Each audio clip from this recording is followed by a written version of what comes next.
Elia was murdered by her own adoptive father, then unexpectedly woke up in her childhood body before the tragedy occurred. Realizing she had turned back time, she resolved to change her fate and take revenge on Byron, the one who had exploited, imprisoned, and ruined her life. Back in the past, Elia re-examined the toxic relationships that had once caused her pain, from Laura to Cloud.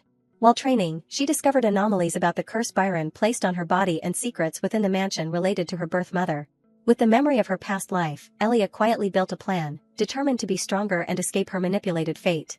Elia also vowed to make up for her past mistakes and find her birth parents. And the journey to set everything back to its rightful place is about to begin.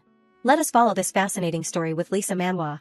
Elia lay slumped in a pool of blood, wondering to herself, poison, why, Elia, me? Am I Elia? Byron stood smiling, silhouetted against the moonlight. His eyes were cold. Every time I see you, I feel nauseous. Byron's face radiated cruelty, those blue eyes, exactly like your father's. Consider my ending you on the same day as your real father, my final act of kindness. She lay there gasping, barely breathing. He stepped on Elia. The only thing I can forgive you for is this hair that looks like Ophelia's. She opened her eyes wide, listening to Byron's every word. Don't worry, your mother. He turned and walked away. Ophelia will live happily by my side.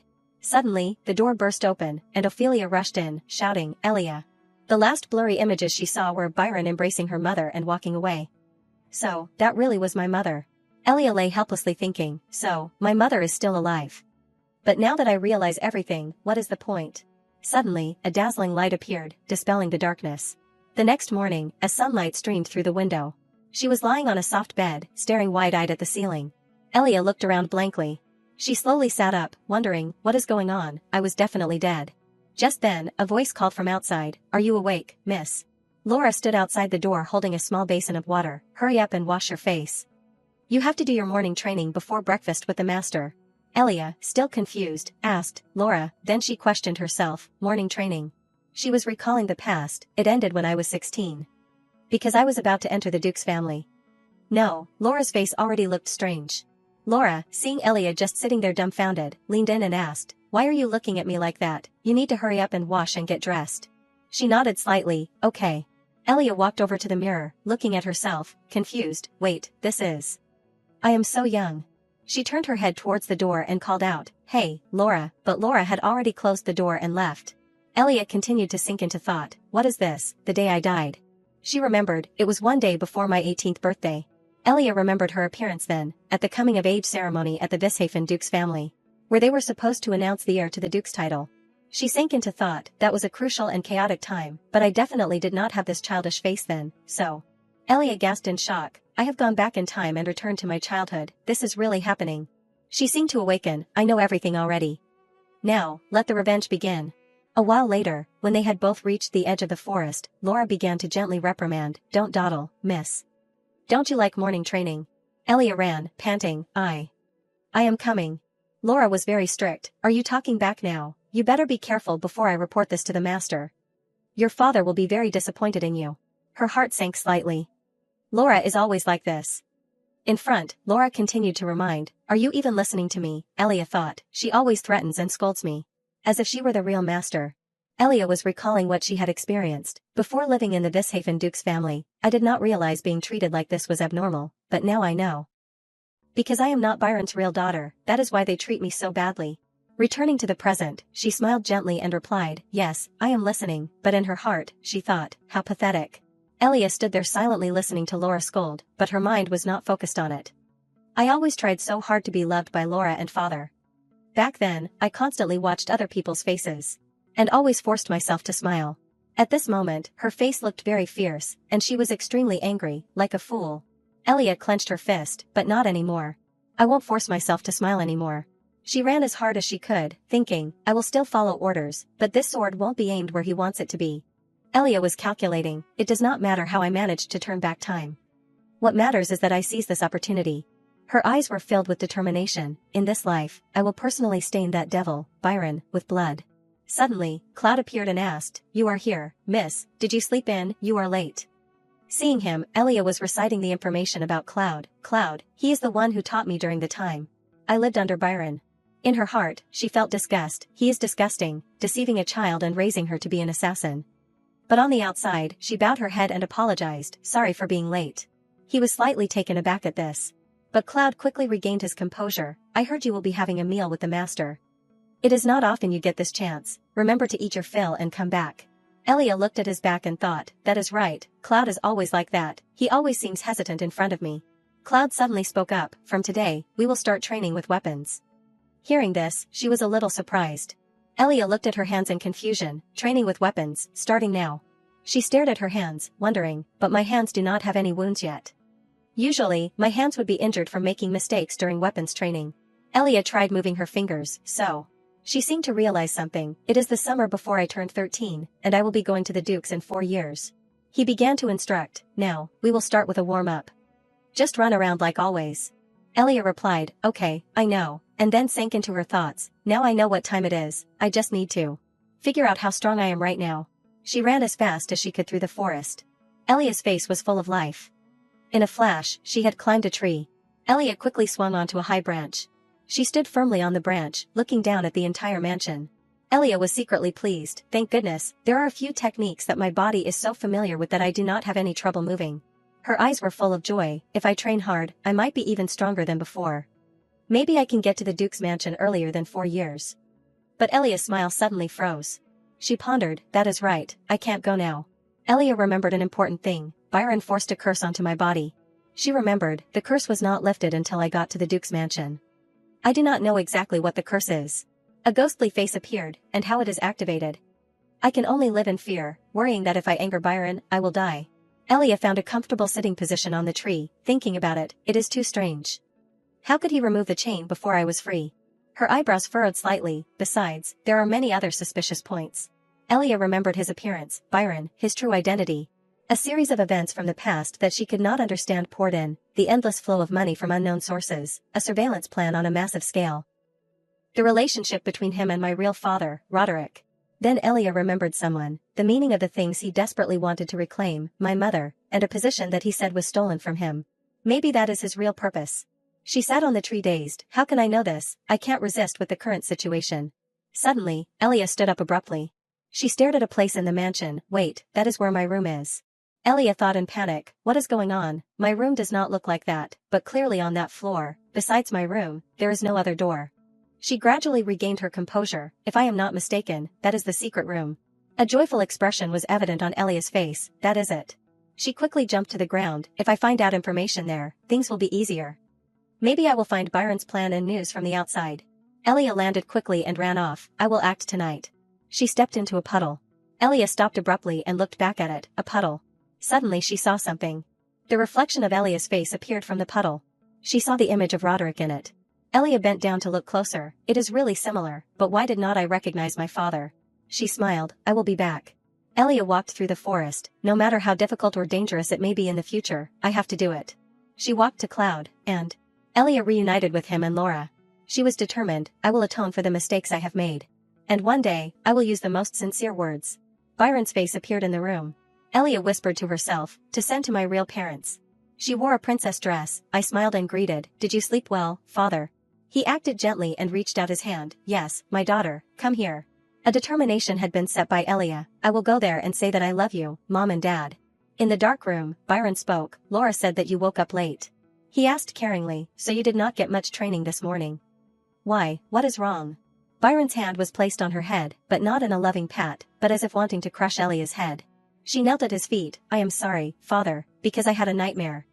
He was curious, a nightmare, what nightmare? Elia reached out and tightly gripped the hem of Byron's pants, it was so scary.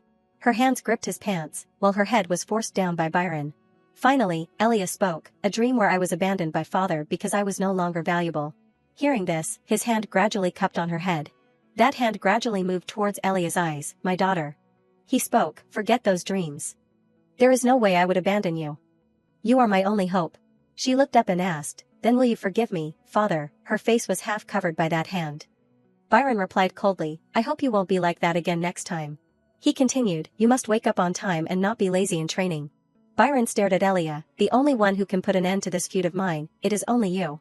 He suddenly pushed her head away, let us have a meal now. Ignoring Elia's fall, Byron said without concern, you have to eat a lot to get stronger. Laura brought the food and placed it on the table. He said with annoyance, more meat again, I am sick of it. She sat pitifully on the ground, but Elia's eyes flashed as she looked at them. In the evening, Laura brushed Elia's hair and said, "The master is so affectionate." Laura continued to talk, "I did not expect him to forgive you so easily. I heard that the ice cream was specially brought back from afar. Did you see, miss, how much he loves and dotes on you?" Laura continued to manipulate her, "So in the future, you must try hard to meet the master's expectations." She replied coldly, "I know." Unexpectedly, Laura grabbed Elia's hair and pulled it back hard. "All day long, you have been answering slowly and acting rudely. Do you have any complaints about me?" She sat on the bed, clenching her fists, constantly reminding herself, "I have to endure." Elia spoke softly, "Because I am just tired." Then she reassured herself, "If I act according to my own will now, I won't be able to take revenge." She explained, "Because this is the first time I have trained with weapons." Laura turned and left. "I will only forgive you this time." Before leaving the room, Laura turned back and reminded, "Go to sleep now. Don't sleep in tomorrow." Elia sighed uncomfortably. She slowly got out of bed. "Sooner or later, I will make you pay the price." "What I have to do now?" Elia groped her way in the darkness. "This way." She stared at it. "It looks like just a normal wall. Where should I start checking?" Elia searched very carefully. Since this is a secret passage, it must be hidden very well. Suddenly, she discovered something. Elia's hand gently touched the stone on the wall, the gap between the stones. "You can fit things in places like this. If I search carefully, there might be something." She discovered something again. "Oh my. A small detail on the wall that does not match. Oh my, is it a construction error, or is it?" Elia hurriedly pulled over a chair and climbed up. "There is something."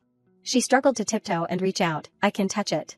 Finally, not disappointing Elia's expectations, her finger touched a switch. Elia was very excited. "Okay, something is stuck in my finger. It is small, but I can still hear the machine moving."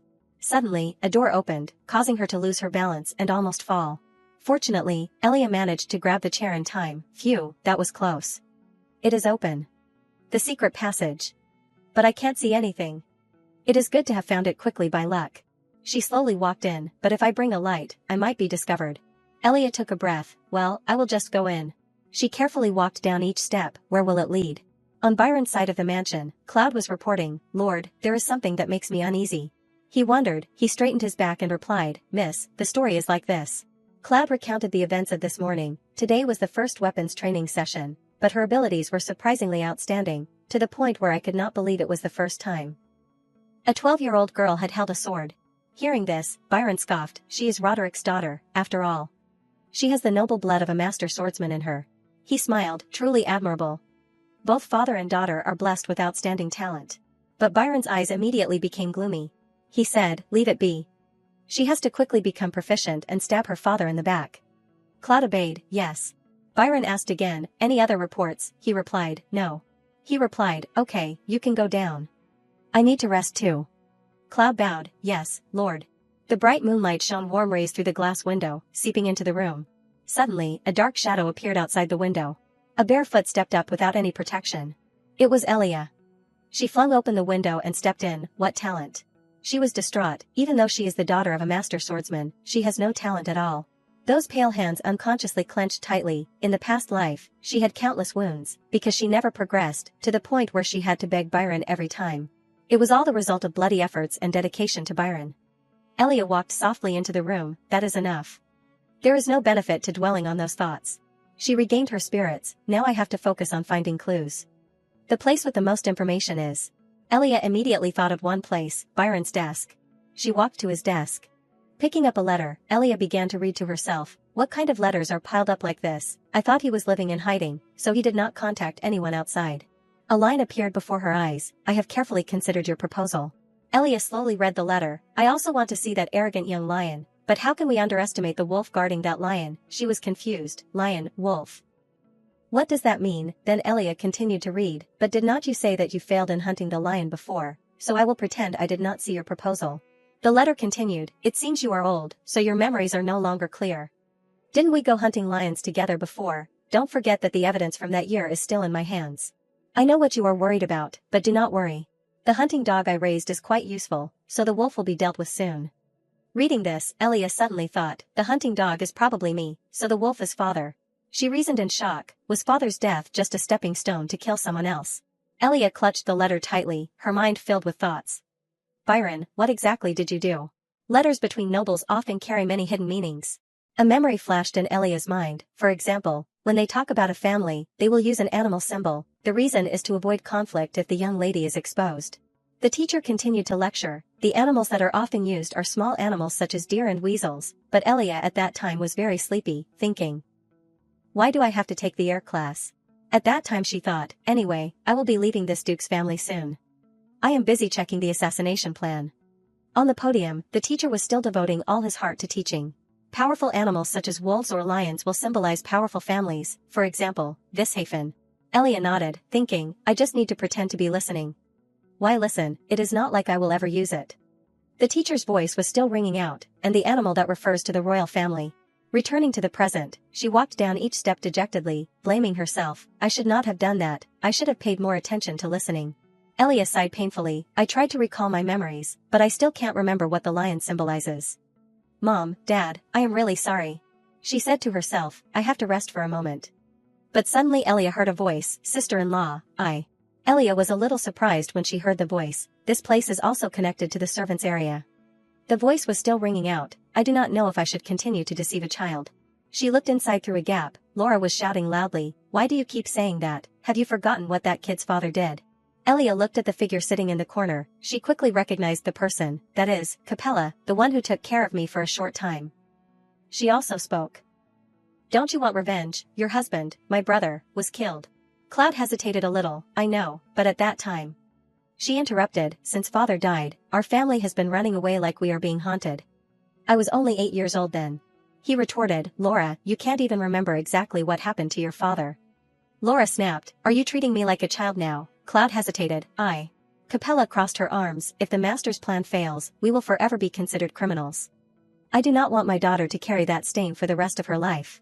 If you also love your niece, you must think the same way as I do. She said coldly, the Yorga family cannot be considered criminals. Elia, who heard everything outside, was a little surprised, all three of them are family, unbelievable, I did not know anything in the last life. Inside the room, Laura began to sob, Father, he should be recognized as a knight who died proudly protecting his master. If that could happen, then even if I have to serve the daughter of the enemy, I can do it. He hurriedly stepped forward and put his hand on her shoulder to comfort her. Cloud comforted, Laura, I am sorry. Don't cry. I misspoke.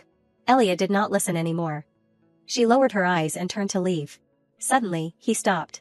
Laura was stunned by the expression and asked, Uncle Cloud, alert mode was activated, wait, did not you hear any noise just now? Capella turned around and said, the magical letter carrying L has arrived. You are as good as ever, sensing it so quickly. He hesitated, I will go check. Saying that, Cloud walked away, thinking, this sound. Is it just my mood? He slowly opened the window. That is right, who would eavesdrop in this mansion? Cloud affirmed, only birds that can't fly would do that.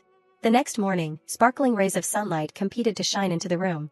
Elia tossed and turned in bed. I can't sleep. She thought about what she had witnessed last night. From Capella's words, have you forgotten what that child's father did? My husband, your brother, was killed. To Laura's words, since father died, our family has been running like we are being chased by ghosts. I was only 8 years old back then. Elia's head was filled with countless thoughts. How much of what they said is true? Roderick, did my father kill someone, if that is really the case? She did not want to believe it. Then is Byron, the enemy, the righteous one, Suddenly, a loud shout interrupted Elia's thoughts. This has never happened before. Laura opened the door and entered. Young miss, you are awake.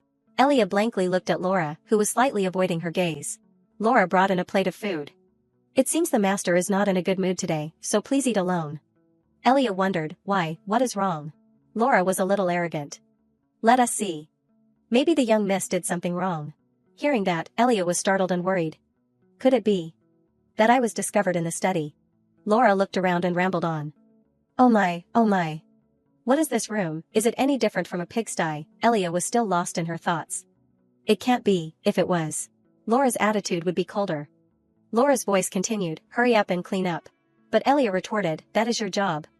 Laura asked in surprise, what? Then Elia continued to ponder. Think, what exactly is it? According to my memory, nothing special happened. Suddenly, Elia saw Laura's angry face and froze. As expected, Laura shouted, hurry up and go train. Elia, who had changed into training clothes, stood in the middle of the forest. I was too careless. I was so preoccupied with thinking that I misspoke. She thought dejectedly, I can't expect anything from Laura, but I must find out what that matter is. Elia thought of someone. Indeed, I should find out from Cloud. At this time, he was in a room reading a letter. Looking at the date written in the letter, it was probably from 10 days ago. Cloud continued, she suddenly collapsed and has been in a coma ever since. Byron angrily swept the stack of books off the table. He growled, she has never been sick once before. Ophelia has always been radiant and beautiful. He angrily stood up. So Ophelia is sick now. Why is this news only arriving now? He replied, it seems the messenger in the Duke's mansion was acting quite hastily. Byron immediately ordered, prepare the carriage immediately. He trembled, Ophelia is sick, and I can't see her even once, it has come to this. No matter how Roderick reacts, even if I have to cut off my left arm. Unexpectedly, Byron suddenly said, no need for the carriage. He said to himself, there is no way I will willingly walk into his trap. That is right, of course. Cloud stood aside listening to instructions. Yes. Byron continued, instead. He put on his coat while saying, I will change the plan. Byron had just thought of a scheme. Now is not the time for me to be so leisurely. Ophelia must be eager to see me. Right after this move, I will begin the hunt. He was a little puzzled. Yes, but we have not received permission or cooperation from the others yet. A cruel glint flashed in his eyes. To win over those cowardly old men, we need to do more. Byron continued, at most, it is just an unweaned lion. What is so difficult about killing one as an example? We must show the power we possess. Cloud was hesitant because of that cruelty. But sir. Seeing that, he spoke encouragingly, what is it? What are you questioning? Does your knightly spirit say you can't kill children, or? Byron coldly asked, do you feel guilty towards that little Elia? He stepped forward and grabbed his collar. Byron continued to corner Cloud. That hair that looks like Ophelia's. It is very beautiful, is not it? He said, if we want everything, we have to use every means. If we keep hesitating, Byron concluded, someone unrelated will steal the position next to me. At this moment, a gust of wind blew past Elia, making her feel a little dazed. Outside the mansion, a guard waved his hand. Sir, the wind is quite strong. Come here quickly. A pristine figure passed by. Winfred brightly replied, yeah, I am coming. Elsewhere, Cloud sat fearfully in a corner, his head filled with Byron's words from before. You must remember, criminals have their own way. On this side, Winfred's father was happily spreading his arms. Ah, my son. He excitedly hugged him. What am I supposed to do with this longing after you leave? I can't live without you, you. Have you checked all the luggage? The guard in the distance stood up straight. And replied, yes. Winfred quickly reassured him, don't worry, father. This trip is only for a month. Winfred's father put on a tearful face. I can't bear it, a whole month. He said confidently, never mind that, but I am more worried about the situation with Master. He realized who Winfred was talking about. If you mean Vishafen. There was news this morning that the madam has woken up. Hearing his father say that, Winfred breathed a sigh of relief. That is good. I felt very guilty for not being able to visit her. He comforted him, because the cause of this disease is unknown. They are afraid of infecting others. There is no choice. But have not people sent comfort gifts to them? Winfred's father saw him off to the carriage. The Vishafens must be very grateful. So just go and come back safely. Winfred leaned out. I will be back soon. After the carriage left, he spoke, continue the report. A butler respectfully said, she has woken up, but her physical condition is not very good. Anyway. Winfred's father waved his hand. You do not need to say it. I know. He turned around and said to the servants, send a good doctor to the Duke, and remember to tell them that if anything happens, they must report it immediately. This matter could turn the empire upside down, so we can't stand by and watch. The maids obeyed. I understand, yes. A maid turned around and said remorsefully, I should have told the young master just now. If he finds out about this after he returns, he will probably be very sad. Winfred's father calmly said, this issue is still unclear. He is on his way to do something important. Why bother him with this? He said in a doting tone, my son is still very young, right now. He is at the age where he looks at hope instead of reality. On Elia's side, she was tossing and turning in bed. Is there really no hope? Elia thought back to this morning. Cloud is more rigid than I thought. No matter how much I try to persuade him, he won't budge. Recalling her situation this morning, she cried inwardly, he was the one who was late, but he increased the intensity of the training. Is this punishment? Elia remembered Cloud's words, moreover, this is the master's order. Starting tomorrow, you will learn how to handle poison. She thrashed on the bed. What exactly is going on? I was not supposed to learn about poison for several years. Unlike my previous life, it should only be slightly different. But this is too different. Burying her face in the pillow, Elia speculated, is it because of me that the future has changed? I really do not know what situation is unfolding, and there is nothing to reassure me. She felt sad in her heart. Even though I have made up my mind, I still feel uneasy. I wish someone was here at times like these. The images of Elia's parents, Roderick and Ophelia, appeared, gently calling her name, Elia. She clutched the pillow tightly. I wish someone would comfort me. Elia was helpless. I am too weak. She began to feel weak. Because I experienced that tragedy and came back, every memory and breath of warmth became clearer. I miss them so much. Elia gradually fell asleep with distant wishes. I want to return to that place as soon as possible, but that future is too far away. A magnificent scene appeared. Primus, a city located at the far west, developed around a towering mountain range, and the name originated from the founding emperor. The image of the majestic emperor appeared. Primus Arphobart Pels, he left behind a last testament after building the great Pels Empire. He said, I will become the guardian deity of this empire. Then he disappeared behind the treacherous mountains in the west, and none of his descendants found his body. People at the time discussed it heatedly. How could it be? That day he really became a god. Since then, a tradition has been passed down in the Pels royal family, that the heir to the throne must find Primus before the coronation. Only when they have personally met the guardian deity of the empire and performed the ceremony, will that person be recognized as the true descendant of Pels. And so a temple was built in Primus to worship him. The teacher was standing above lecturing. Because that place is associated with such a sacred legend, commercial activity has not developed strongly, because everyone values the traditions there. Elia sat dazedly on the bed. I remember hearing that in a class, but... She got up and walked closer to the map on the wall. Why did Byron go there? Elia calculated in her mind. Time has passed in a flash. 3 days have passed since I fell asleep from exhaustion. Now I have returned to Byron's room to see the situation. She searched everything. Could it be related to the lion hunt? Besides this, I can't find any clues. Elia realized that it seems the letters of exchange have been burned. She regretted it. Next time, I have to come earlier. Elia rested her chin and thought. But it seems like I have been outside like this before. She recalled that at that time, I occasionally went out with Byron, but usually it was just to move houses. Each time, I was wrapped up tightly and stuffed into the carriage. While outside he was ordering, hurry up. Elia recalled another special time, but there was one time I went out, they even made me drink magic disguising medicine. Normally, they said it was too expensive to give me. Then they left me at an inn. After she woke up, she sat on the bed bewildered. Why did they bring me here? Because I did not know what was happening, I could only sit and wait. Returning to reality, Elia thought, is he worried that I will run away if he is not there? Anyway, if they are going to take me, that is even better. She was still thinking secretly, as long as I can shake off Laura, I can go outside. Suddenly there was a voice. Cloud, are you outside? Cloud replied, did you call me, sir? Elia thought in fear, next to it is Byron's bedroom. Because this is the old residence, the soundproofing is not very good. The voice ordered, now, bring Elia here immediately. I must see that child. She heard her name and wondered, why all of a sudden? The voice continued, Ophelia's face keeps appearing in my head. I have to see that brilliant silver hair to be able to sleep. Elia panicked. No, this is bad. He replied, I understand. I will go now. She ran with all her might towards the secret tunnel. I have to go back immediately. If I am discovered, I am dead. In the servants' quarters, Capella was sleeping soundly and groggily woke up because of the noise. She vaguely sat up and looked towards the source of the sound. Cloud appeared holding a small lamp. Sister-in-law, I will take the key. Seeing that it was Cloud, Capella lay down and continued to sleep peacefully. At night, the mansion was quiet, with only the light from the moon shining in. Fortunately for Elia, she managed to lie on the bed in time. Almost. Elia lay on the bed catching her breath. He has never looked for me so late at night. Outside the door, Cloud spoke, young miss, if you are resting, I apologize for the intrusion, but Byron can't wait any longer. All right, I will go in directly. Hearing that, she was startled. He is coming directly. Elia lay with her back to the door, her heart in turmoil. What should I do? Should I pretend to be asleep? Countless calculations flashed through her mind.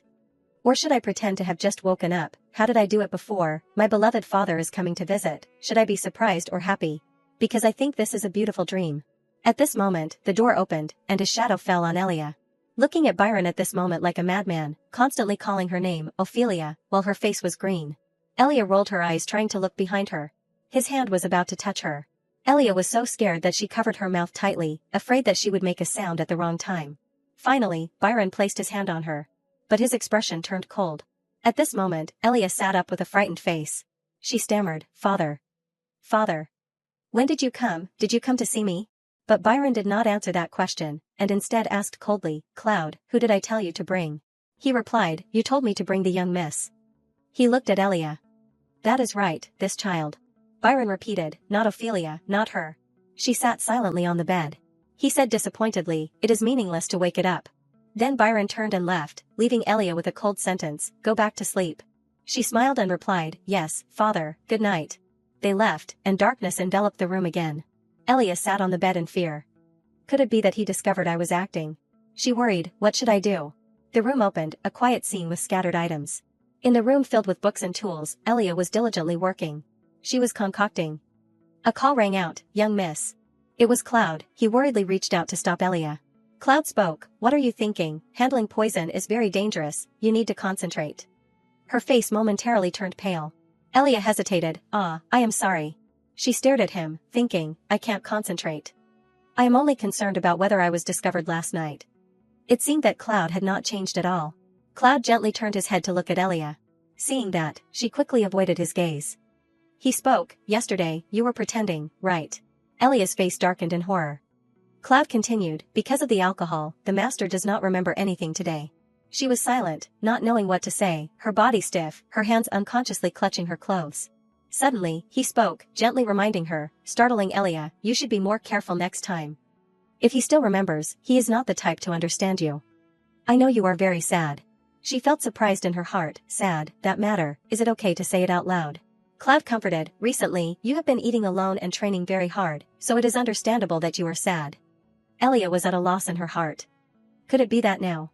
She imagined her appearance through his words while speculating, "Cloud thinks my attitude yesterday was just childish sulking." Elia did not explain anything further.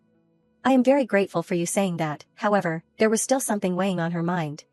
"If you misunderstand, I am very grateful, but this feeling."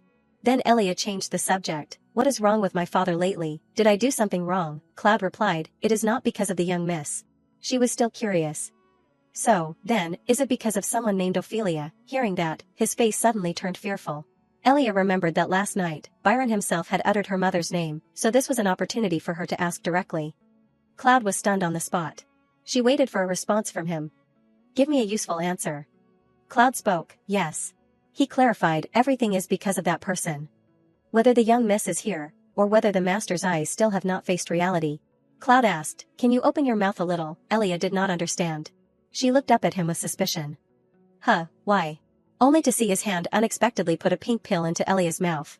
She held the pill in her mouth, a sweet and happy feeling like flowers spread out. Elia felt it. "This flavor. It is strawberry candy." Cloud warmly instructed her, "This is a secret." He gently touched Elia's face. "Today's lesson ends here.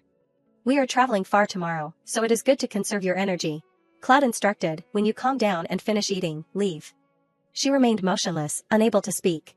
He turned to leave, then Elia spoke, "Cloud, are you pitying me?" Cloud paused. "The master also asked me that before, so I thought about it very carefully, and it is definitely not like that." He left, leaving her with a lot of questions. What does it ultimately mean? What is his true heart? Elia was silent. That candy is also very complicated. She also noticed that inside it contained a sweetness mixed with bitterness. Scene changes to Elia's appointed day, time goes by again and it is the day for her to go out. Everyone is busy preparing for this trip, the servant announced to the masters in the car. "We will depart after all the luggage is loaded." One person in the car replied, "Okay." Elia exclaimed, "Thankfully Byron took me along this time too." The maid in the brown dress who was traveling with her gave her a bottle of medicine. "Please drink this, young lady." Elia was surprised, She felt uncomfortable in her heart. "I really hate drinking magic disguise medicine, but there is no way around it. Even so, I have to endure it and drink it all." Then Elia radiated a golden light and her whole body changed quickly. Elia was annoyed. "It is not delicious at all."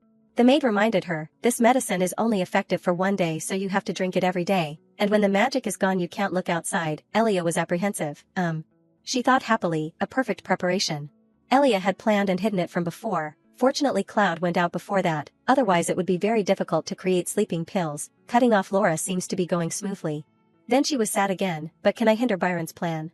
Elia was sure, because I could not find the documents. I do not know exactly what the plan is, but I can still guess. At the same time, the carriage she was sitting in was still moving quickly towards the destination. Elia calculated, Byron does not have many subordinates. Besides the servants, there are only 30 private soldiers, so when he needs more people, he will probably use money to hire mercenaries. She imagined and predicted that, but this time he did not bring much money, and Cloud was the only one who brought her to the hideout. Elia observed, if there is trouble, only Cloud will probably take action, because he is the strongest person in this group. She looked out the car window, if I keep following it, something will definitely come out. Cloud sensed it, so he looked over and caught Elia's gaze. He raised his head to express it affectionately, making her startled. Seeing that, Elia turned her head away shyly. In an instant, the convoy arrived at a very bustling place. In the distance was a tall and majestic castle, and behind the castle was a majestic mountain covered with white snow. She leaned close to the window glass and admired everything in awe. Elia thought, but it seems like I have never looked at the scenery outside before. Cloud glanced at her and smiled. Suddenly a voice ordered, "Hey, stop." It was the voice of the guards of this castle. "I have to check. Please state your identity and purpose for coming here." He spoke. Count Munsday, the countess and 2 daughters, came here for tourism. The blonde guard immediately suggested, "Please show me your identity documents." And told the remaining soldier, "You check the carriage." The 2 soldiers checked while questioning, "How long will everyone stay?" Cloud replied, "At most a week." The blonde soldier was suspicious. He calmly replied, "Not yet, this is the first time I have been here." Cloud chose the most believable words, "It must be your feeling, but my face is popular." In the meantime, the remaining soldier also checked everyone in the car.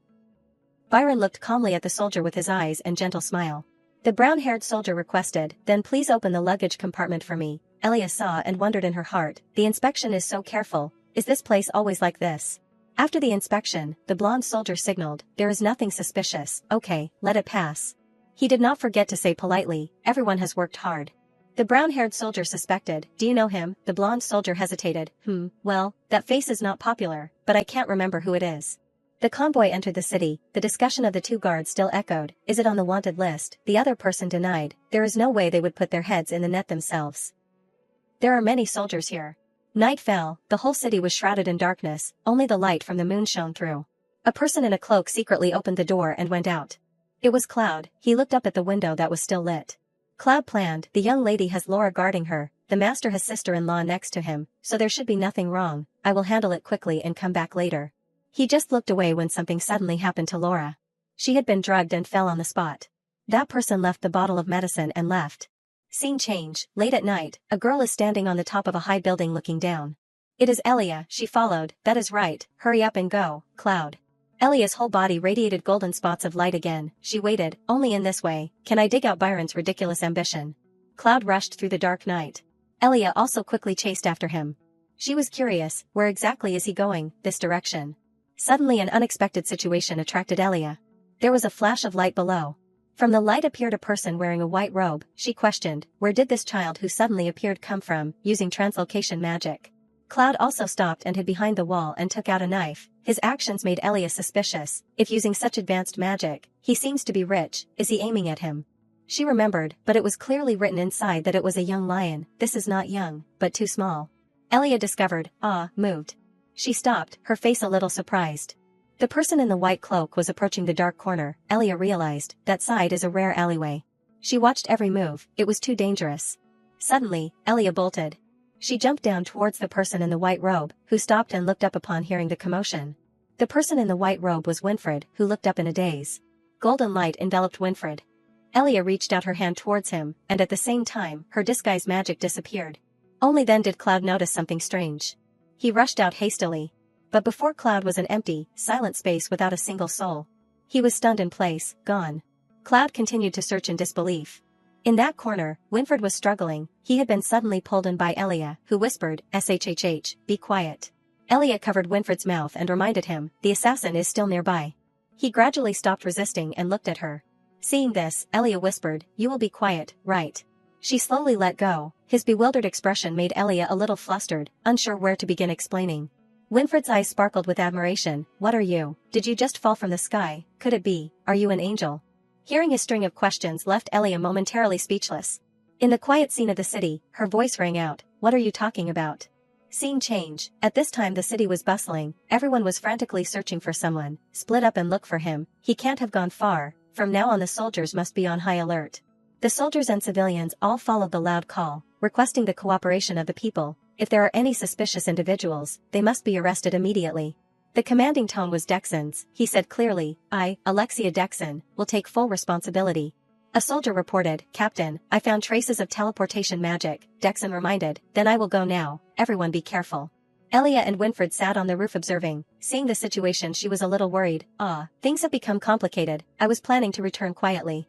Elia gently brushed back her hair that was being blown by the night wind and said softly, "I am really sorry. I actually wanted to take you away right away, but if others see us it will be troublesome." Winfred also unconsciously raised his hand to shield his face from the cold wind.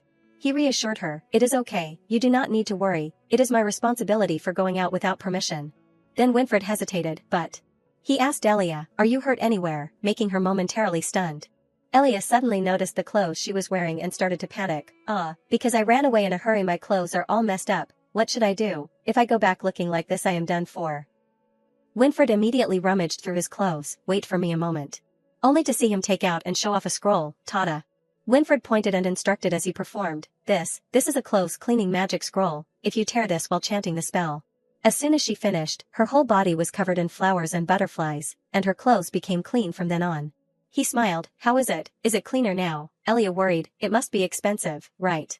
Winfred took off his cloak, spread it out and said, "Sit here, it won't get dirty." She replied, "You do not need to go this far." He was smug. "What are you talking about? Caring for a lady is a gentleman's quality. I hope my kindness won't be rejected." Elia felt confused hearing that. Winfred offered, "Because there is still quite a bit of time before going back, I will chat with you for a while." She looked at the cloak he spread out for her and hesitated a little. Then Elia decided to sit down. "You are still young but you know a lot, huh?" Winfred retorted, "What, you are young too? You are talking like I am already an adult."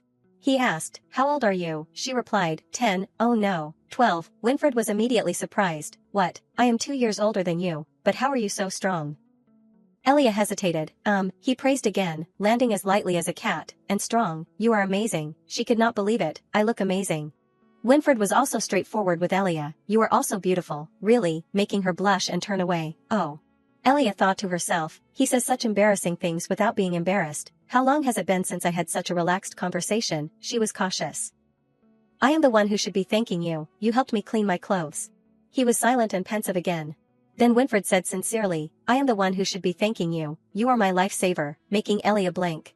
He suddenly moved closer to her. "At least smile at me. You have to accept other people's thanks." Winfred's hand accidentally touched Elia's hand. That action made both of them stunned and confused, looking at each other. He quickly backed away and was flustered. Sorry, I got too close," and she was blushing with embarrassment.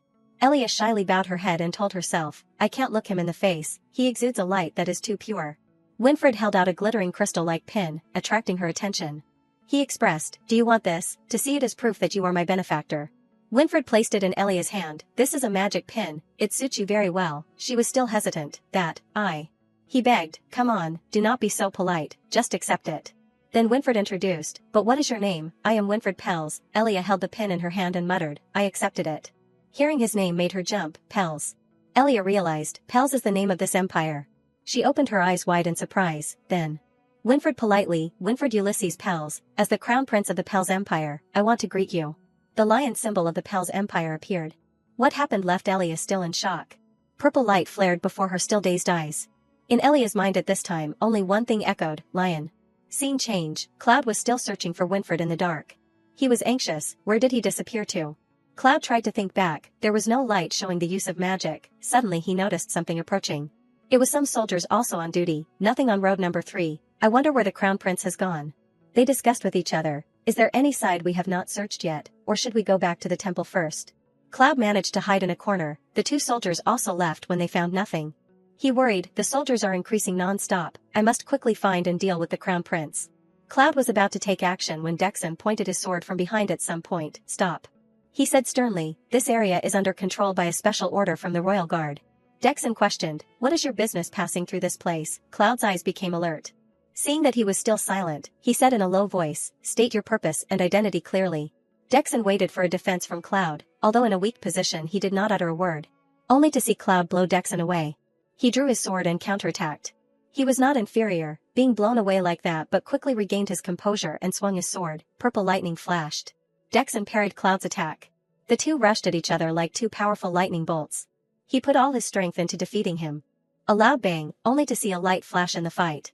Then fly up into the sky. The fight ended immediately. The atmosphere was extremely tense. Dexon smirked and ridiculed, "It has been a while, but your swordsmanship has become too vile." The light that just flew up into the sky was from the blade of Cloud's sword that he had cut off. He angrily let go of the hilt in his hand. Dexon said, "What are you doing here, Cloud Air?" Cloud just silently drew another sword and golden light surrounded him. He called Cloud the shadow of a traitor. Scene changed to Winfred and Elia. The two still had not left. She slumped. Seeing this, he was also embarrassed. Winfred opened his mouth. "Ah, I am really sorry, but you were very surprised, right?" Seeing that Elia did not say anything, he immediately soothed, "Do not worry, even though I am the crown prince, I am still Winfred, do not treat me so distantly. I do not want there to be a gap between us." But deep down she was worried about something else. "I do not care about that." Elia thought, "The royal symbol is a lion. It seems the emperor is a close friend of my father, and not much different in age." She secretly realized, then the young lion is the current emperor. Elia was sad, so Byron is planning to betray the country. Why would he go to such lengths? Her eyes were full of sadness. In her head a voice rang out, "Ophelia." Memories flooded back into Elia's thoughts. "The position, my right hand, you stole everything." She spoke softly, "Okay, Winfred." Winfred was happy. "You can call me Win too," Elia said in a low voice. "You have said that, so I want to ask something." She mentioned, "What happened to the emperor's position?" He wondered, "Why are you asking about this?" Elia explained, "Even if I am close to you, I am still afraid I will say something I do not know about."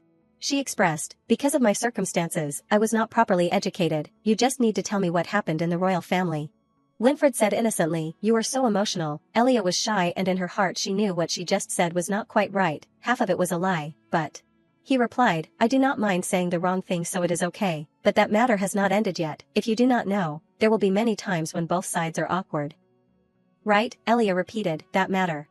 Winfred recounted, "That was the great prince's betrayal of the country. He recalled, when my grandfather, the previous emperor, decided on an heir, he made my father, the second prince, the crown prince." Winfred said clearly, "I do not know the specific reason. Originally this position should have been passed on to the great prince, but my grandfather broke the rule. He remembered Byron, that made my uncle extremely angry and he drank non-stop. His name is Byron Lionel Vito Pels." Winfred explained, "My uncle is a very talented person. With just his speaking skills he led several families, so his power was not small." He recounted, "Then, he led several families to betray the country, and at that time, my father was on his way to Primus like I am now. At that time, the palace only had my grandfather and the guard."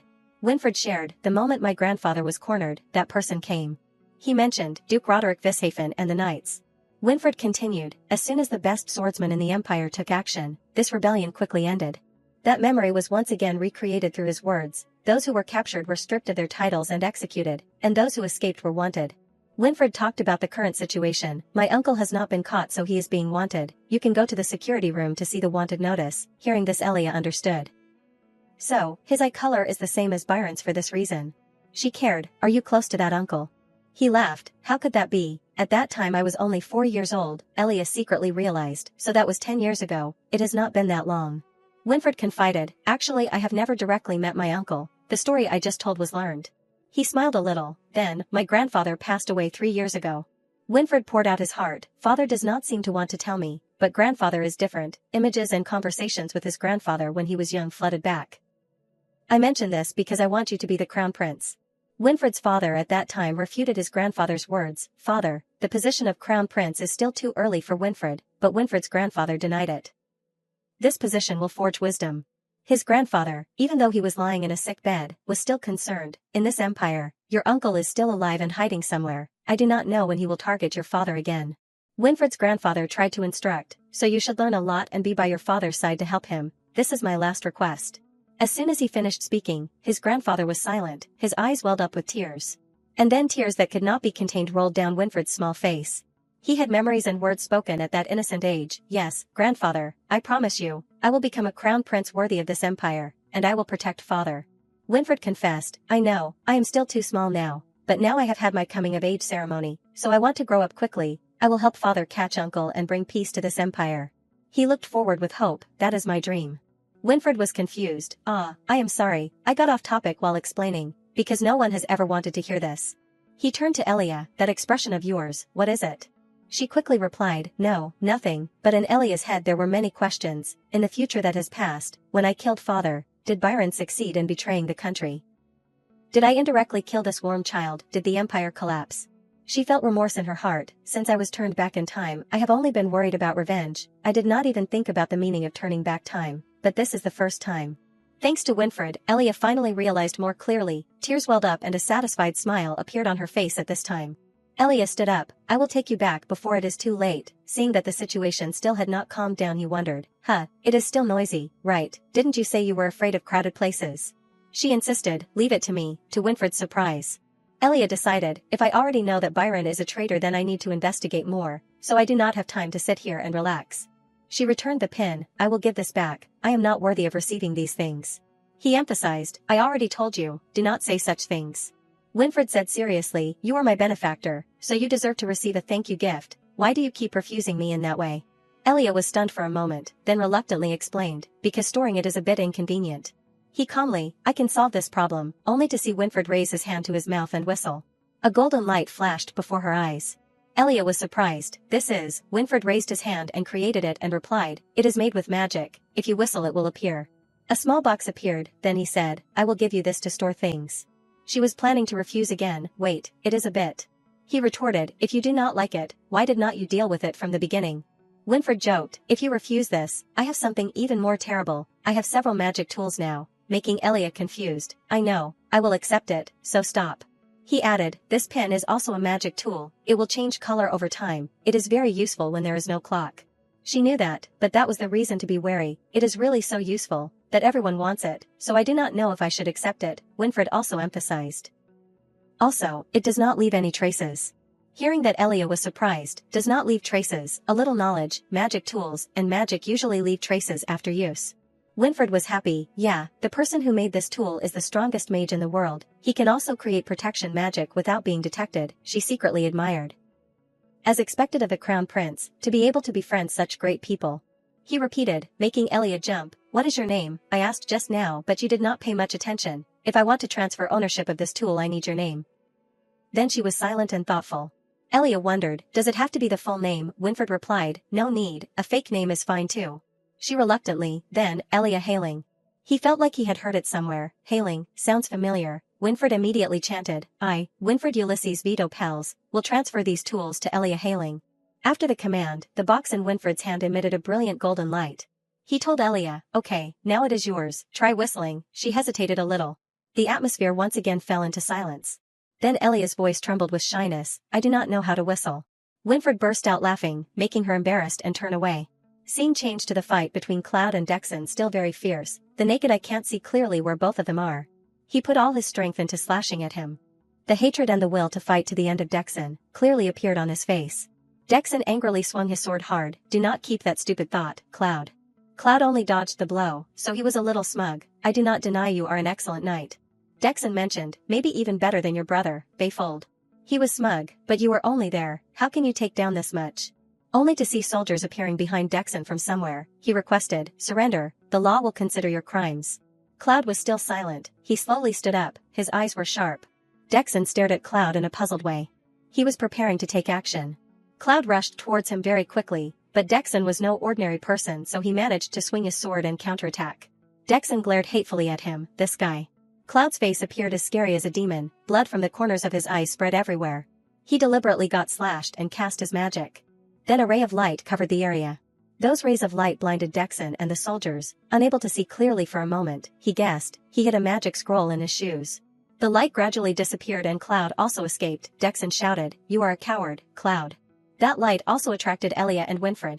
He also realized, that light, it is a magic scroll. Did something big happen? She thought to herself, Cloud is being chased. Without time to think too much, Elia suggested, all eyes are on that side, this is our chance, let us go. Winfred also quickly grabbed his cloak and followed. Yeah. She jumped down first, reaching out her hand while reminding, next time do not go out this late, that assassin might target you again. He tried asking, do you know who that person is? Winfred landed in Elia's arms. She said lightly, how would I know, it is a secret. Elia reminded, you just need to know that it is someone sent by your uncle, Byron. He was surprised. What? She left. Winfred ran after. How do you know that? What is your real identity? Elia insisted. I already said, it is a secret. She held out her hand, but soldiers were searching for him, so Elia pulled him into a nearby alley. Your Highness, she said seriously, if you find out who I am later. Elia requested, then please pass this message to my parents. Both of them looked out to observe the situation. The soldiers were still shouting and searching for Winfred. Your Highness. She continued, although we can't meet now. Elia pulled him to avoid being discovered by the soldiers and said, but just wait a little longer. She confessed, I will definitely come back. As soon as she finished speaking, Elia also took Winfred to the small entrance to the castle. He looked at her. Winfred hesitated. Elia, what exactly are you? Before he could finish speaking, she cast magic to leave. I am counting on you. All of Elia's actions and words left him speechless. By the time Elia disappeared, Winfred woke up. Elia, wait. His face was a little worried and regretful. Will we meet again? Scene change. Laura was still unconscious on the ground after being drugged. A shout echoed, Laura, come down here. Awakened by that voice, she gradually became dazed, not understanding what was happening. Laura confusedly turned her head to Elia. Did I fall asleep? It is true that I was sleepy after dinner, but to the point of fainting. She stood up, her face frightened, imagining Capella punishing her. Laura told herself, absolutely must not reveal it. Her voice rang out again, Laura, making her rush down. Yes, I am coming. Feeling that Laura had left, Elia opened her eyes to investigate. She was secretly happy. Luckily Laura is not a sensitive person. She probably did not realize she fell asleep because of the medicine. It is so noisy downstairs, she will forget about it soon. Elia sat up and thought, they will probably come to wake me up in a while, so I will just rest for a bit. Then she snapped her fingers. The box that Winfred gave Elia suddenly appeared in her arms. Elia opened the box, the light inside shone brightly. She remembered what he said, so let us do this. Winfred asked, can you make a sound with your hands? Elia replied, yes, I can do that. He decided, then I will change the way to summon it like that. Winfred suggested, it would be good if we changed it before transferring ownership. Can I hold your hand for a moment, because I need your mana to use this magic. Hearing those words made her jump. Then Elia gave him her hand. Can magic be used this way? Winfred said frankly, I learned it from the strongest mage in the world.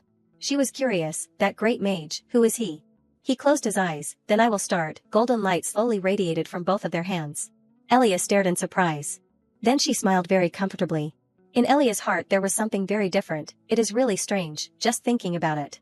She clasped her hands together and felt it, and I thought that light was inside me, only to see light and bright golden flowers radiating all around.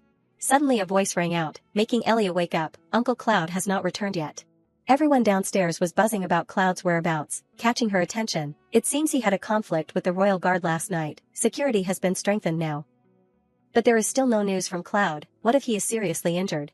Elia walked out the door. Capella's voice reminded, do not make such a fuss, Laura. Laura insisted, this is not the time to say that. We have to go find Uncle. She ordered, send a letter to cancel the trip to the temple. She shouted, Mom. Capella pointed out, I have to re-establish the budget for this trip, and also sell some jewelry. Do not do any nonsense, just keep a good watch on Elia. She had heard everything. There was a plan to go to the temple, with Byron's personality and desire for the emperor's position. Elia guessed, could it be that he is planning to hold a ceremony to appoint the crown prince? If the assassination of Winfred is successful, then it makes sense for him to bring me here. She imagined Byron winning the crown and treating her as something to achieve it. The vision that Byron wants to create has become clearer.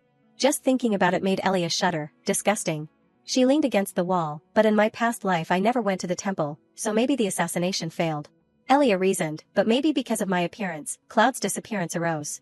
She was uneasy. This is troublesome. What if he never comes back? The more the future changes, the harder it will be for me.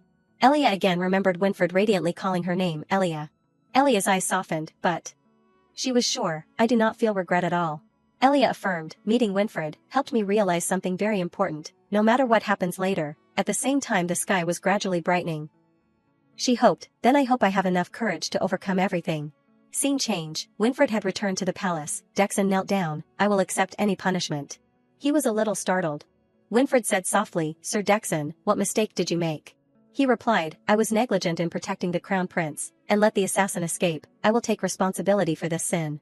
He smiled awkwardly and was confused in his head. If it was father, he definitely would not blame you. Just as he said it, I have already sent a letter to His Majesty, so we will talk about this later. First we must focus on the traces of the escaped assassin. Winfred thought of his father being difficult with him. It is really not peaceful. You dared to go out by passing the guard. He questioned, did anyone in the Primus area see him? Dexon recounted what he had investigated. Yes, clearly when he escaped, he was injured in the corner of his eye. He reported, but no doctor said they had met such a person. The gatekeeper also said that no one had left. Winfred was quite surprised. Is he that strong, disappearing without leaving a trace? Dexon replied, we really can't underestimate him. He was fidgety, but mostly thanks to the magic scroll. It was my fault for not being able to predict he would do that. I did not expect a fugitive like him to have such an expensive item. He listened and was stunned. Would not an illegal magic scroll be more expensive than a genuine one? He thought in his head in disbelief. Where did Uncle get that money? Dexon proposed. What do you think about expanding the search area? He continued. Please forgive me, Your Highness, but Primus is the western border, so there are many routes, half of which are rural villages lacking guards. Winfred rested his chin while thinking and doubting. Even if we send an urgent message there, the search would be a bit difficult, right? Then he decided, let us go to the capital first, because he is impatient. Uncle won't act first. Seeing this, Dexon jumped up. I will order the escort to be prepared immediately. He was concerned, at that age, having just been assassinated, and still able to be so calm. Dexon clenched his hand. As expected, it is all my fault. Winfred spoke. Time is urgent, so tell them to bring less luggage. It is okay to eat simple food. Suddenly he remembered something and cried out, ah. Winfred ordered, but you must find that book and bring it to me. He did not understand. What book are you talking about? He said, the list of nobles. Outside the sunlight shone, making the palace even brighter. Everywhere was full of people. Everyone was preparing according to Winfred's words. He remembered very well. Elia's surname is Hailing. In Winfred's heart he was sure, I have heard that name before, so it must be a noble. He said firmly, I will start from the local nobles. If it is a noble in politics, then there is no way I would not remember. I want to find her. Winfred got into the carriage and before him were piles of lists of nobles that he had requested. Winfred still did not forget the look on her face when she spoke her last request. It looked very sincere. He was full of enthusiasm for the promise he made to Elia. Leave it to me, Elia. I will pass on the message as fully as possible, so that when we meet again, I won't feel ashamed. A ginger-haired soldier raised his hand to stop. Stop. He approached. I will check, so please take out everything you are carrying. The girl angrily put her hands on her hips. What kind of city is this where they stop people from leaving? Ginger Hair was still very determined. You must cooperate so that this can be finished quickly and leave here. That girl was still loud. If the goods I am carrying to sell are damaged, who will take responsibility? The black-haired soldier standing next to him thought secretly. Indeed, for innocent people this is no different from a disaster. However, this is an order from the royal guard, so I have no choice. He remembered Dexon's words. Today the crown prince will leave this place. This is a secret that must not be revealed outside. He continued to announce, your mission is to capture the remaining traitors. I will show you the wanted notices of the key people. Remember to look carefully, do not be negligent. Suddenly someone blurted out, person, this person. Dexon recognized that person's panic. A moment later, he was angry. I will investigate your responsibility for this matter later. The two guards hurriedly bowed. Yes, yes. Dexon loudly announced, I will repeat it once again, do not be negligent in checking. His words still echoed in the minds of the two guards. Even though you are border soldiers, do not forget that you are also the sword of this empire. Ginger Hair was full of enthusiasm outside the border gate. Next, he said to the next carriage, open the carriage and take out the luggage, but the driver refused. I am sorry, but Our Lady. Ginger Hair did not allow that refusal. There is no reason, no matter how terrible the identity is. Inside, a woman with a scowling face. What is this rude act? Seeing this he was stunned. That, please, you will cooperate. She spoke reproachfully. That is too much. You dare to be so rude to a carriage with a woman. What is your name? I will complain immediately. Inside, Byron was starting to lose patience. Outside, Ginger Hair was trying to soothe the woman. Please calm down, madam. He hugged Elia tightly, annoyed. These troublesome people. She covered her mouth with both hands, comforting herself. Too disgusting, but I have to endure it. Just get through today, then my future will return to its course. Elia remembered, Cloud had sent a letter back here. In the content of the letter, it seemed that he had run out of the city walls and escaped successfully. He said that he had been treated by an anonymous doctor in the countryside and woke up after 3 days. After that, he ran back to the base instead of continuing to act here. What was strange was that after reading that letter, Elia remembered Byron's words that she accidentally overheard. Quickly prepare to leave here, Elia summarized. Byron only said one sentence like that. Currently, she was still immersed in her thoughts. I thought he would be very angry. Why? It is not because he is worried about Cloud. Cloud is that important. Elia suddenly had a bold thought. What if I made Cloud side with me? Ginger Hair's voice cut off her train of thought. There is nothing unusual. Byron and Elia were huddling in a corner. The woman spoke. Really, let us go quickly. She continued to think. Originally Cloud already had feelings of pity or something for me. Elia closed her eyes tightly. So I can take advantage of him. It is difficult to think about. She again remembered Winfred. Will we meet again? Elia's eyes were full of sadness. She quickly analyzed her situation. In the next few years, he won't leave the base. At first I did not understand anything, but now I can vaguely guess it. This trip out made Byron's soul flutter. Elia secretly decided, so to avoid being chased, they had to hold their breath and hide, and I had to listen to them because the chains were still here. She thought sadly, Winfred meeting again will probably be in a distant future. At this time, Elia's face clearly showed sadness. Looking up at the sky with countless stars, until then, will you still remember me, will you not forget me? On Winfred's side, he was attentively reading a book, suddenly he stopped and looked into the distance. A thought sent to the moonlight, can we smile? The next morning, at a magnificent palace, the butler's voice shouted loudly, His Highness the Crown Prince has returned. Winfred ran out of the carriage. Winfred's father had not seen his figure but had heard his loud call, my son. Winfred's father painfully hugged his face tightly, I would not have lived. Do you know how surprised I was when I received the letter? Let me see, are you injured anywhere? Winfred smiled helplessly, Father, I am fine, but he did not listen, not fine, even though you have a magic scroll, but you do not have a guard. He interrupted, someone helped me. Winfred's father was surprised, what, you did not say anything in the letter, Winfred explained, that, it is because my benefactor does not want to reveal their identity. If I write a letter it will leave traces, so I could not write it. He asked, so do you know who that person is? Dexon standing next to him had turned to stone, Your Highness the Crown Prince, did not you tell me that you were lucky to return? He shook his head, no, I am still looking. Winfred's father seemed to understand, so that is it. He smiled, I know my son's heart, but in his heart he did not think so, that guy is too suspicious. Winfred's father was very confused, saving the Crown Prince of the Empire and disappearing without asking for anything, could it be a guilty criminal, in another place? Elia reluctantly could not deny, that, he changed the subject, so you loaded the carriage with a list of nobles and came back, right, let me help you. But Winfred shook his head, no need, if father knows then what is the secret? Winfred's father smiled, right, that is right. But when he passed Dexon, his face immediately changed, you immediately form a separate team and go back to Primus for me, you must find out what happened that night. He agreed in helplessness, I obey your majesty. Winfred seeing this turned around and asked, what were you two talking about? Winfred's father restored his smiling appearance, father needs to give some private instructions, in his heart he thought, because I was taught to repay favors when helped, so there is no way. He said lovingly, you must be very tired now, go take a bath and rest. Winfred replied, yes. Suddenly remembering something, he asked, has there been any news from the master's house recently? Hearing this Winfred's father was silent. He turned and walked away, it is better for you to visit in person soon. In another place, outside the mansion where Roderick and Ophelia lived. The voice of a guard rang out, I am really sorry. A doctor spoke, we do not know the exact cause. Roderick said coldly, I will visit the lady for a moment, you go rest. Roderick Ellen Vishafen loosened his tie, hard work. He looked at the two people bowing before him, I do not blame you, so relax your faces. Roderick strode quickly down the hallway. He slowly opened the door to the room. Ophelia was sitting enjoying the rays of sunlight. Roderick called softly, wife ah. Ophelia Vishafen was incredibly beautiful sitting there, but her face carried a hint of sadness. Ophelia anxiously asked, what did the doctor say? Seeing that he did not answer, she closed her eyes. Then Ophelia said sadly, it is okay, I guessed it already, what has happened so there is no way to turn back. Roderick only knew to call softly, wife ah. Her eyes were full of grief, even our daughter. Ophelia continued, instead of sitting here sadly, we should do what we can. He was also sad, you are right, that is why. Roderick's eyes flashed with determination. Seeing that he did not continue, she raised her head and asked, therefore what? Roderick hesitated, the emperor.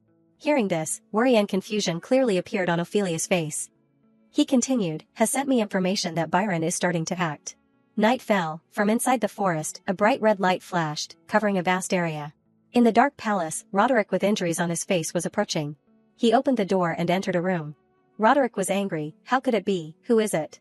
Standing ready in the room, Byron spoke, why did my dear friend rush here so urgently? Is it because you realize the danger is approaching the royal family? He faced him, it is nice to meet you, Roderick. He said sarcastically, you have worked hard. Roderick went straight to the point, no need for greetings. He said coldly, you are a traitor and will be stripped of your status as a prince, so you do not have the qualifications to greet me. In Byron's hand he held a glowing piece of jade, behind him, a man was sitting. Byron sneered, have you guys discussed this together? He laughed loudly, secretly judging something behind my back, the great prince is truly no better than garbage, throw it aside, this is not something new. Silence fell for a few seconds. Byron spoke again, annoying. Then he suddenly went crazy, throwing the piece of jade in his hand, it can't be like this. Byron roared angrily, I am the eldest son of the royal family, the person who should have stood at the top of this land, yet you despise me. Roderick still calmly faced him, that is because your heart is too narrow, he shouted, shut up. He pointed at him, you think I do not know, you are the one who advised to let Hiram be the crown prince. Roderick quickly denied, I never said that to his majesty. Byron threw the sword at him, do not pretend to be innocent with that miserable face, but Roderick quickly blocked it. He continued, I am only giving you some time as a final respect. If you continue to resist, then I will kill you immediately. He bowed his head. You. Then Byron raised his face. His face at this time looked very scary. You are the cause of all this. It is really strange. Byron fell into a depressed state. Why must the place of exile be the Vishafen territory? Why did Ophelia leave me and choose you? Why did father abandon his child? The emperor, who had been sitting silently, spoke at this time. Duke, if you do this because you are worried about me, it is okay. He panted, throughout the past, I have always asked you to teach my son, but now I understand, he has no hope. The emperor begged, please stop him, even if you have to kill my son. Suddenly, a light appeared from the window. Cloud ran to, Your Highness Byron. Gusts of wind rose. Roderick looked at the situation. Reinforcements at this time. Who is it? At this time, Byron was standing in front of him. Roderick. He looked at the face with a few scratches that were bleeding on Roderick's face. I will destroy that shameless face of yours. Byron picked up the piece of jade, and your whole life. He had cast a curse on Elia since she was just born. I am very much looking forward to it. Soon after, Roderick's daughter, Elia, disappeared. The situation at that time was clarified. Too clear. Byron had kidnapped Elia, but the girl disappeared without leaving a trace. He lowered his face and spoke. He appeared to assassinate the crown prince. Ophelia took the letter. After reading it, she covered her mouth in panic. Winfred. He quickly reassured Ophelia. Luckily the crown prince is still safe, so this matter, she continued, this is a once-in-a-lifetime opportunity. Roderick spoke, when your health becomes better I will go find her. Ophelia shook her head. No, you should leave now. She seemed to regain her vitality. My body is fine, still plenty, we do not have time to hesitate before our daughter's clues. He heard this and was silent, then closed his eyes tightly. Roderick took Ophelia's hand and walked. Okay, we will definitely find our daughter. 3 years later, when it was winter, snow fell white on the bare branches that no longer had any leaves. Cloud wrapped his coat tightly and said, let us stop here today. And the person facing him was Elia. She had grown much taller. Cloud spoke, you have grown up to the point where I almost did not recognize you, Miss Elia. Elia was a little absent-minded. All thanks to Cloud's teaching. He stared at her, secretly assessing her. Basic physical strength, technique and poison handling have all achieved achievements far beyond ordinary people. There is truly the blood of genius running in her. Elia, seeing that appearance, thought, look at that complicated expression. Her eyes were a little cold, even I have not gotten used to it, and Cloud. Elia looked at him, that scarred face. Cloud again secretly assessed her. The personality has also changed. Are all children like that? To suit the atmosphere, he spoke first, then the next training session. Suddenly, a messenger bird appeared. Elia was a little surprised. Magic messenger bird. She looked up at it. What is it flying here for at this time? Has the future changed? Cloud took the letter and said, just consider this as free time. Elia was dazed. Free time? He turned his back and left. Yes, I have nothing left to teach you. An indescribable emotion rose in her heart, leaving Elia speechless. Suddenly, Cloud suddenly stopped. He approached, gently placing his hand on her head. Cloud said gently, I mean you can do whatever you want. He continued, now you can take a nap, or take a walk. Elia was surprised and opened her eyes wide. Unexpectedly, she turned and ran away. Cloud's hand was still in that position, stunned, watching Elia's figure disappear. While running, Elia thought, I have tried to get closer to Cloud, so occasionally, he also seems friendly, but it is too close lately. She gasped, change, the future keeps changing. If it is like this and I can't control it, what will happen? Elia was confused. It is true that I want to change, but I am also very afraid. Please, give me more courage, she called out. Winfred. On the palace side, in the reading room, Winfred was surprised. He looked up at the sky. Who called me just now? Winfred was now a tall young man, quietly reading a book. Suddenly, there was a call. Win. He looked around for the place where his name was called. Winfred. Winfred's father waved his hand. I have not had free time for a long time, so spend some time having tea with father. Winfred asked again, have tea? He was a little sulky. That is a dull reaction, son. Winfred's father came closer to where he was sitting. You do not play with father much lately. Is it because you are busy writing those things? He wondered, those magic messenger birds, but it is not clear who the recipient is. Winfred's father continued to ask, who are you sending them to? But Winfred did not answer. If it is that benefactor, they would probably help me. I should keep quiet. He answered vaguely, it is not necessarily to have a recipient. Father is very busy. How dare I disturb father's precious time? Hearing this, his face turned gloomy. Then he pounced and hugged Winfred. This little kid, if you say you miss me then I will definitely run over right away. You do not need to endure it. He resisted. It is not like that. This is a sign that I am growing up. Winfred's father smiled brightly. You are not that old yet. Anyway, how could father miss the story of your first love? Winfred hesitated. First love. He smiled silently. He thought to himself, why is his reaction so strange? Then Winfred's father began to launch a series of questions. Wait, Winfred, did not you tell the doctor recently that your chest keeps throbbing? He nodded. That is right, sir. He continued to ask, you can't concentrate on work and you do not have the appetite to eat, right? Winfred confirmed, yes. Winfred's father continued to ask, but the doctor said that there is nothing wrong with your health. He did not understand but still replied, yes. Hearing the answer, he confidently concluded, so there is only one answer, you are suffering from lovesickness. Winfred quickly denied, no, I do not love that person. But Winfred's father did not listen. What lady are you fascinated by? Tell me a little bit. He avoided, I already said, it is not love. He was horrified, so it is not a lady but a boy. Winfred was helpless, that is even more impossible. He was still stubborn, no matter who you love, I will always support you. Winfred was annoyed, are you listening to me? He sighed, finally the kid called me father again, Winfred said, from the beginning. Is love when the heart flutters, hesitates, and is full of emotions. I just can't forget, so I often think about it, and I also care a little bit. Originally I was just curious if he was okay. Winfred suddenly remembered the image of Elia. He thought to himself, it is natural for me to care. It has been 3 years and I still do not know her name and have not completed her request. Winfred pushed his father, father, go away. He was still smiling. Why? He said helplessly, father, go take care of politics. He teased, if you continue like this, I will be angry, you know. Winfred had no choice, then I will tell mother.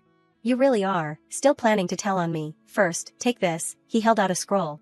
Winfred wondered, what is this? He replied, was not it 3 years ago that you could not meet the Vishafens because they went on vacation? Now I am quite busy, so you should bring a gift there for me. Winfred was excited. Did the master come back? But a gift, he said loudly, do not be surprised, listen to me. I heard that they have a new heir.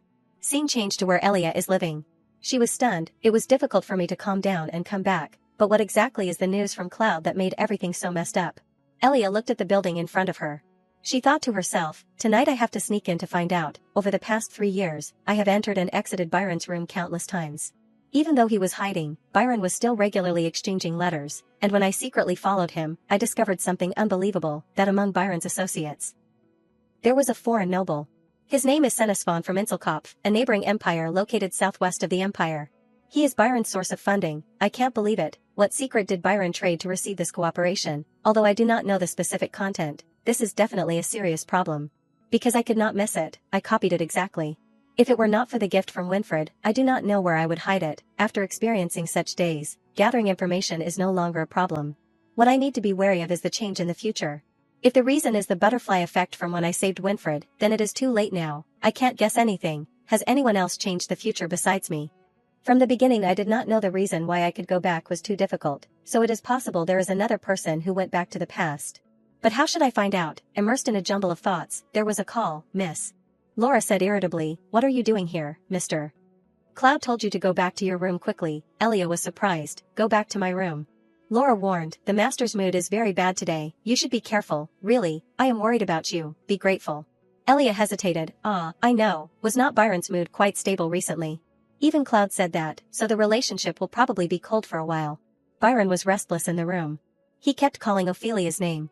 Cloud stood solemnly beside him without saying anything. Byron flew into a rage, how dare you carry someone else's child and not mine, why, I love you so much. He slumped on the table. His breath was panting. In his room. Byron quickly regained his composure and thought, indeed, I have to kill it. Yes, there is no other way. Anyway, I love Ophelia very much, so I can ignore her mistake. That dog was raised to do this job. I must order it to kill that newborn before entering the Duke's mansion. If their second child loses their life at the hands of their own daughter, then that guy's expression would be worth enjoying. Cloud next to him clenched his fist. The night sky. Dim light shone through the window. Elia skillfully climbed through the window and infiltrated Byron's room. She was satisfied, good, I successfully sneaked in. It is so easy that I have become proficient. Byron is a bit negligent lately, not even bothering to cover up this mess. Of course, if standing from Byron's point of view, being wary of a kid that he is already cursed is not necessary, that is really hateful. Elia looked at the mess on the ground and exclaimed, my God. The letter has not been burned yet. What is the content of it? And he indifferently threw it here. The next day, Cloud announced, today's training session ends here. The rest of the time is free, so you can do whatever you want. Are you injured anywhere? Immediately after, Elia left quickly, no, I am fine, so I will take a walk and come back later. She hesitated, I am running away again, Cloud will suspect me.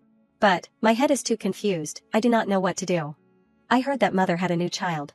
Ah, that is right, too much time has passed since I disappeared. They are so close, so having a second child is not strange. So when I heard I am no longer the only daughter, I felt very uncomfortable, but why did they change their mind this time? Weren't they always waiting for me to come back? Is there no place for me in this haven anymore? Elia imagined her parents happy with their second child. In her heart was bitterness. If a child like them is born, a noble and lovely child, unlike me, then they will just forget me. Will they forget me? The gloomy sky is like Elia's mood at this time. She said desperately, no. I do not like it. 2 rows of tears rolled down the girl's cheeks. I do not want to be forgotten. Please wait for me a little longer. Of course I know I do not have the right to demand. But I have not had time to apologize to them yet, so it can't be. A rabbit peeked out from behind a nearby bush. Elia blankly looked at it. That rabbit also stared back at her. It shyly hid behind the grass. Then another rabbit came closer. And many more. Elia's eyes widened in surprise. It was a family of rabbits.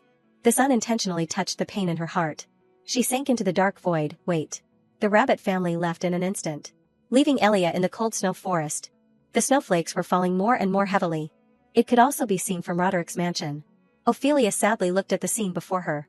Roderick approached and asked, Ophelia, what are you thinking? Ophelia replied gently, Roderick, no, it is just. Like always, I am just thinking about our daughter. Ophelia regretfully remembered, I have always regretted it. Losing her on that day was my fault. I should not have trusted that nanny. So I have lived in endless memories of her as a way to atone for my sins. And I did not dare to dream of a new life. In my heart there was a pain for her, but originally that was impossible. It should have been like that. She remembered the day she found out she was pregnant with her second child. What a miracle. I have always missed my lost daughter. But I can't abandon this innocent life just because of that memory. Elia, my daughter, the weather today is too cold. Are you wandering on the road? Please forgive this mother. I will also raise your sibling with all my love, with the hope that one day, he will become the warmth that brings you back. So do not think that this means I have forgotten you. Your parents still love you very much. Even now, I still imagine many possibilities of that day. If only I did not leave you alone, and shared this joy together. A tear fell down. She regretted, if only I could turn back time.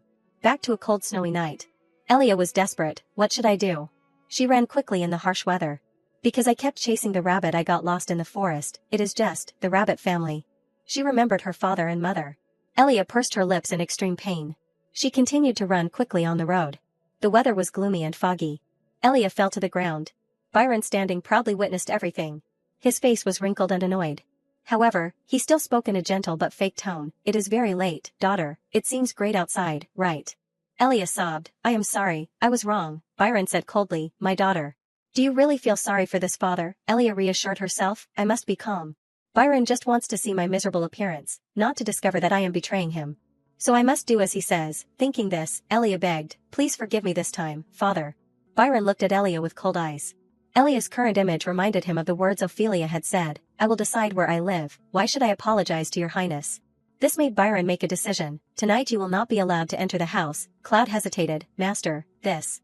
Byron interrupted. Do not open the door for her. Does not she feel very comfortable being away from me? Then let her enjoy it and come back later. I must engrave this sin deeply into her heart. Cloud pulled him back. Master, wait. Byron was annoyed. You dare to disobey me. There was no other way. They had to follow Byron's order and close the door. Elia sat on the ground, reassuring herself, calm down. Even if I did not come home late today, Byron would find an excuse to be angry. It is okay, I can endure it. What is this pain?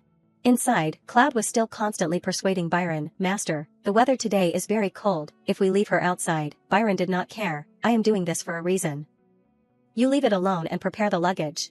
Cloud was surprised. Byron explained, I heard that hateful Vishafen has appeared on the other side of the forest. Originally I did not pay much attention. Because after the last ruckus, they only paid attention to the west. But who would have thought? They have been following those traces for 3 years and turned the empire upside down to search. They are really clinging to the point of being disgusting. But our time has not come yet, so now we have to temporarily retreat. Just let that little Elia faint and throw her into the luggage compartment. No matter what her face looks like, she carries that guy's blood. I do not want to see her at all right now. Cloud looked at him in fear. He thought in horror. In short, it is just to vent his anger. I know that he often acts on emotions, but is not this a bit too much? Cloud wondered, why am I following someone like this? No, wait, what am I thinking in front of the master? Suddenly Laura came to announce, Master, uncle, it is not good. She suddenly fainted. Byron seemed indifferent as if it did not concern him. Then he said coldly, take care of her. I do not intend to kill her yet. As soon as he finished speaking, Cloud and Laura ran away quickly. Only Byron stood there in silence. Outside it was snowing non-stop. Byron was delighted, the weather today is really great. Elia had completely fallen down. In a daze, she heard a call, Elia, Elia, wake up. This voice, is it Mother? Her heart suddenly became warm, this must be a dream, but I can still hear Mother's voice. So warm, no, hot is right, my head is spinning, I can't think of anything. In the dream, her mother instructed, just relax and rest, Elia. At this time, Elia remembered Winfred's promise, please believe me, I promise you, I will pass on the message to your parents. And I will not forget you, I will make myself remember you. Me and your parents will be by your side. Moreover, there are many people worried about you. Elia slowly opened her eyes, beside her now was only Cloud. She softly called his name, Cloud sighed, Miss, you are awake. Elia said sincerely, Cloud, I am uncomfortable. Wasn't Cloud always lying to me from the beginning? Cloud was silent, unable to speak. The weather had turned for the worse, Cloud's mood was also like that at this time. His hand tightly grasped the blanket. Cloud was immersed in confused thoughts, could it be? She knows everything. I have been sick for several weeks. A few days later I was stuffed into the luggage compartment, but I do not know the route, I can only be conscious and open my eyes for a moment. Inside the luggage car was full of stuff. Elia was delirious, Cloud took me away. But what is this expression? She remembered the days Cloud took care of her in the hospital bed, his tired face. Could it be that while I was delirious I did something? Cloud spoke, Miss. Do you know my name? Elia's face flushed red, Cloud leaned over to observe. Laura called, Uncle. What are you doing? The luggage is piled up like a mountain, but you are still here to worry about her. Cloud unconsciously hesitated, that.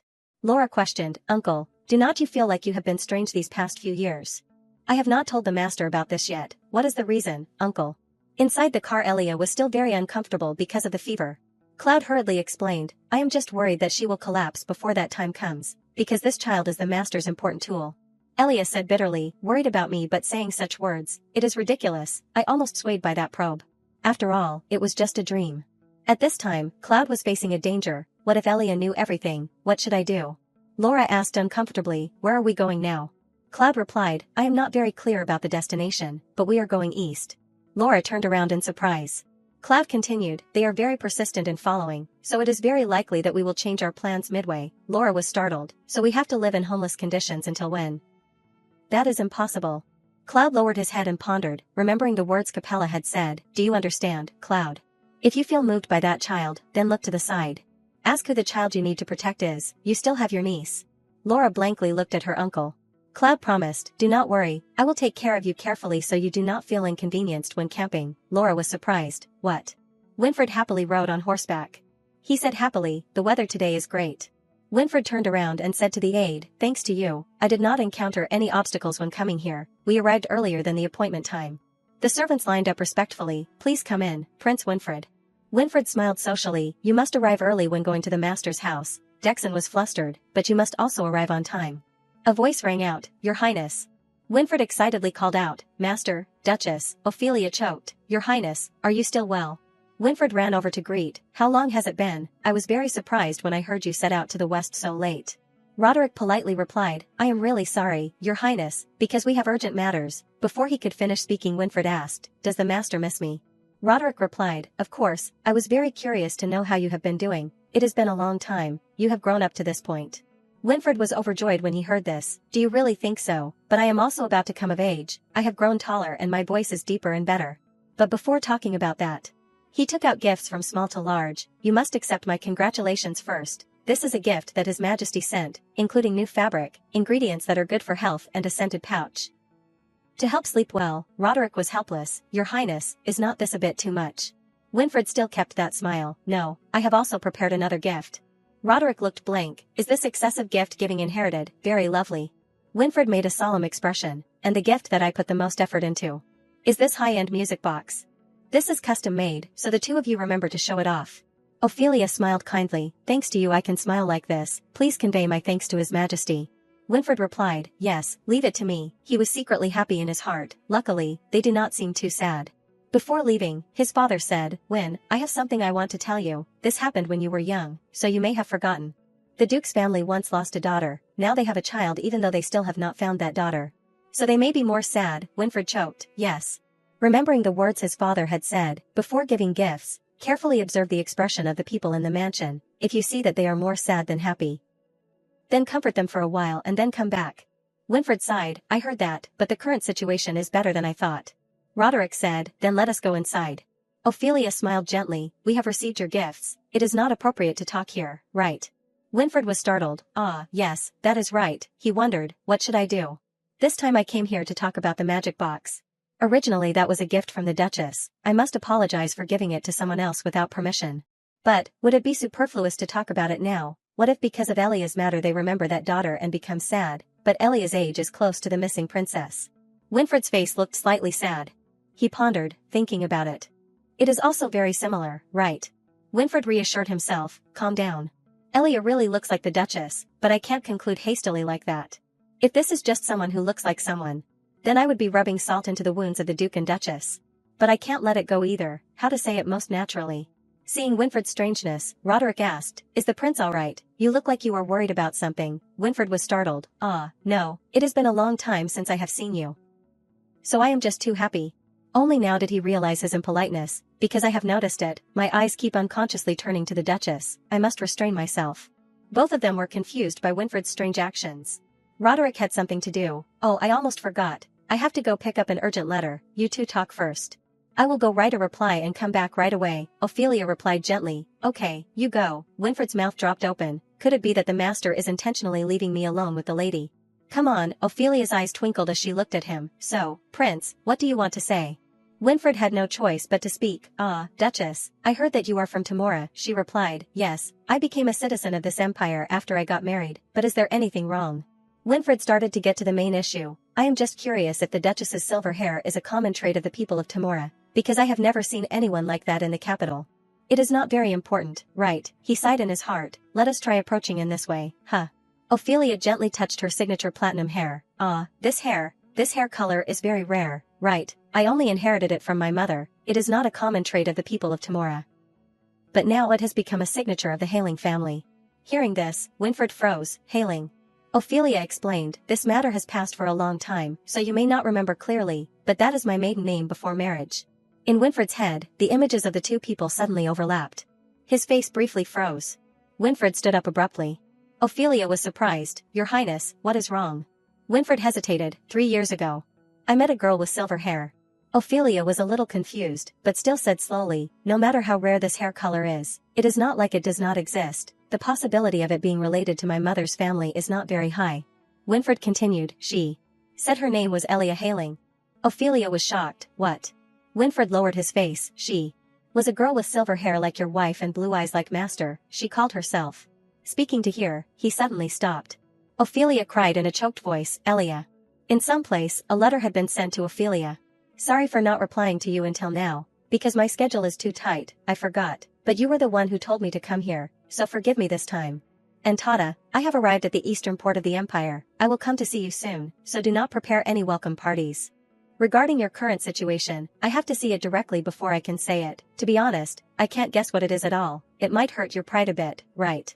Candace became more flustered than ever, of course, I am not the best mage, there is no more letter paper. Well, there is no other way. Just leave it like that and send it, this person is Candace Epica, the head of the academy in Timora. She ran off panting just like a child. Looking at the pile of books she had knocked over, Candace was flustered, I am too rushed, a man rushed over, Miss, let me help you, you are carrying all this stuff and coming to this empire. Candace opened her eyes wide in surprise, how do you know I am from Timora? The man replied, just now when you were writing a letter, you muttered it out loud. But you should bring less luggage before taking the carriage, I am not just saying it for fun, it is very dangerous. This made Candace even more curious, dangerous, why, the man explained, these days, robbers are rampant in the mountains over there. It seems that they will rob all the luggage of the travelers they meet on the road, so any car that is full of stuff is the #1 target, that is why I advise you to bring less luggage. It is best to take a private carriage. Candace wondered, this area did not have such things before, right? The man was a little stunned, how do you know so well, isn't this your first time coming to this empire? Just as you said, this area has become worse in the last 3 years. I do not know how, the criminals from the west have fled here. It is really incomprehensible. Candace was silent and did not speak. She replied politely, thank you for helping me, I am leaving, the man said, okay, travel carefully. At the beginning of the road, Candace sighed softly. She told herself, Ophelia must quickly find her daughter. Over here, Byron's men were riding horses past. Behind the car was Elia hiding. Candace wondered, but I do not know where to find her now. Elia was still a little tired from the fever. The sky today is so beautiful. Scene changed to the Duke's mansion. Roderick had just heard the news. Elia is in Primus.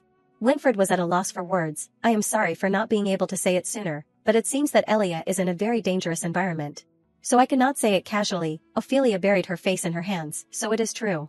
Winfred lowered his face, and Elia also asked me for this. She wanted to pass on a message to her parents, and wanted me to keep it a secret for her. That she will return, although we can't meet now, but just wait a little longer. Hearing this, Ophelia cried even louder. An adult man like Roderick could not hold back his tears either. At this time, Winfred realized something. Elia, you do not need to ask for this. They have always been waiting for you and will always be there. Look, even at this moment it is like that.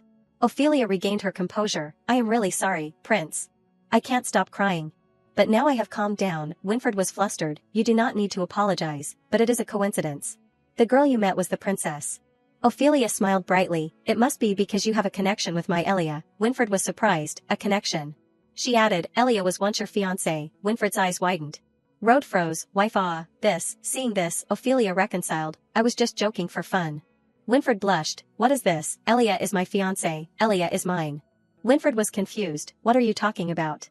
She began to tell. The story is like this. The royal palace before. It was a matter of many years ago. Roderick's family and the emperor's family had a friendly meeting. A young voice rang out. I do not want to go anywhere now. His mother asked gently. Why, son? That boy continued. It is not like I am doing anything special. It is just that I want to look at Elia. Is it okay? Just such a question made the parents laugh non-stop. Ophelia asked, is that so? Is Elia very pretty, son? Winfred said firmly. Oh no, yes, the emperor exclaimed. Oh dear, this is not good. We must let your daughter and my son get engaged. Roderick's face darkened. I hope you do not joke like that, Lord. Pels laughed until he cried. Why, my son is a great husband, you know. Roderick was helpless. I do not mean to say that his highness is lacking. Pels was still joking. So it is me. Your future-in-law has a problem. Roderick could not speak. These current actions. Winfred innocently asked, what is engagement? His mother replied slowly, it is a promise to become husband and wife in the future. It is a lifelong relationship. Where two people are willing to stay together for life. They will love and protect each other. Winfred's eyes sparkled as he looked at the little Elia in front of him. He happily said, then I want to, together with Elia. Before he could finish speaking, a voice interrupted, no. Roderick was furious. It is still too early to discuss marriage for Elia, maybe in 100 years, even if it is his highness, you have to wait until adulthood. The emperor laughed non-stop. This guy, why are you so serious, father? His majesty means it as a joke, right? Winfred's eyes were teary. The emperor immediately became serious again. I was wrong. Do not make that sad face anymore. Winfred was still sure. I am not joking. I want to get engaged to Elia. Ophelia was amused. That is how it is. Winfred blushed. It is more embarrassing than I thought. She smiled brightly. He was clearly embarrassed, but I welcomed it wholeheartedly. I was very happy, because I had all the people I loved by my side. So I do not think there could be a more perfect day. If your highness gets married, you may understand in the future. I had forgotten that bright future for a long time, but thanks to the prince, I was able to dream again. Once again, I really thank you. Winfred pondered. The Duchess said that much. I kept my promise too late. This feeling, I must return it at some point. But if it is that.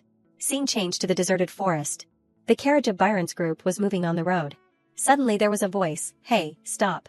Cloud stepped forward gloomily. Stop the carriage. The horse driver exclaimed, Mr. Cloud looks no different from a robber. Laura was excited, more like a fur trader. Right, do we really have to welcome people in this appearance? Cloud replied, there is no way, right, Laura.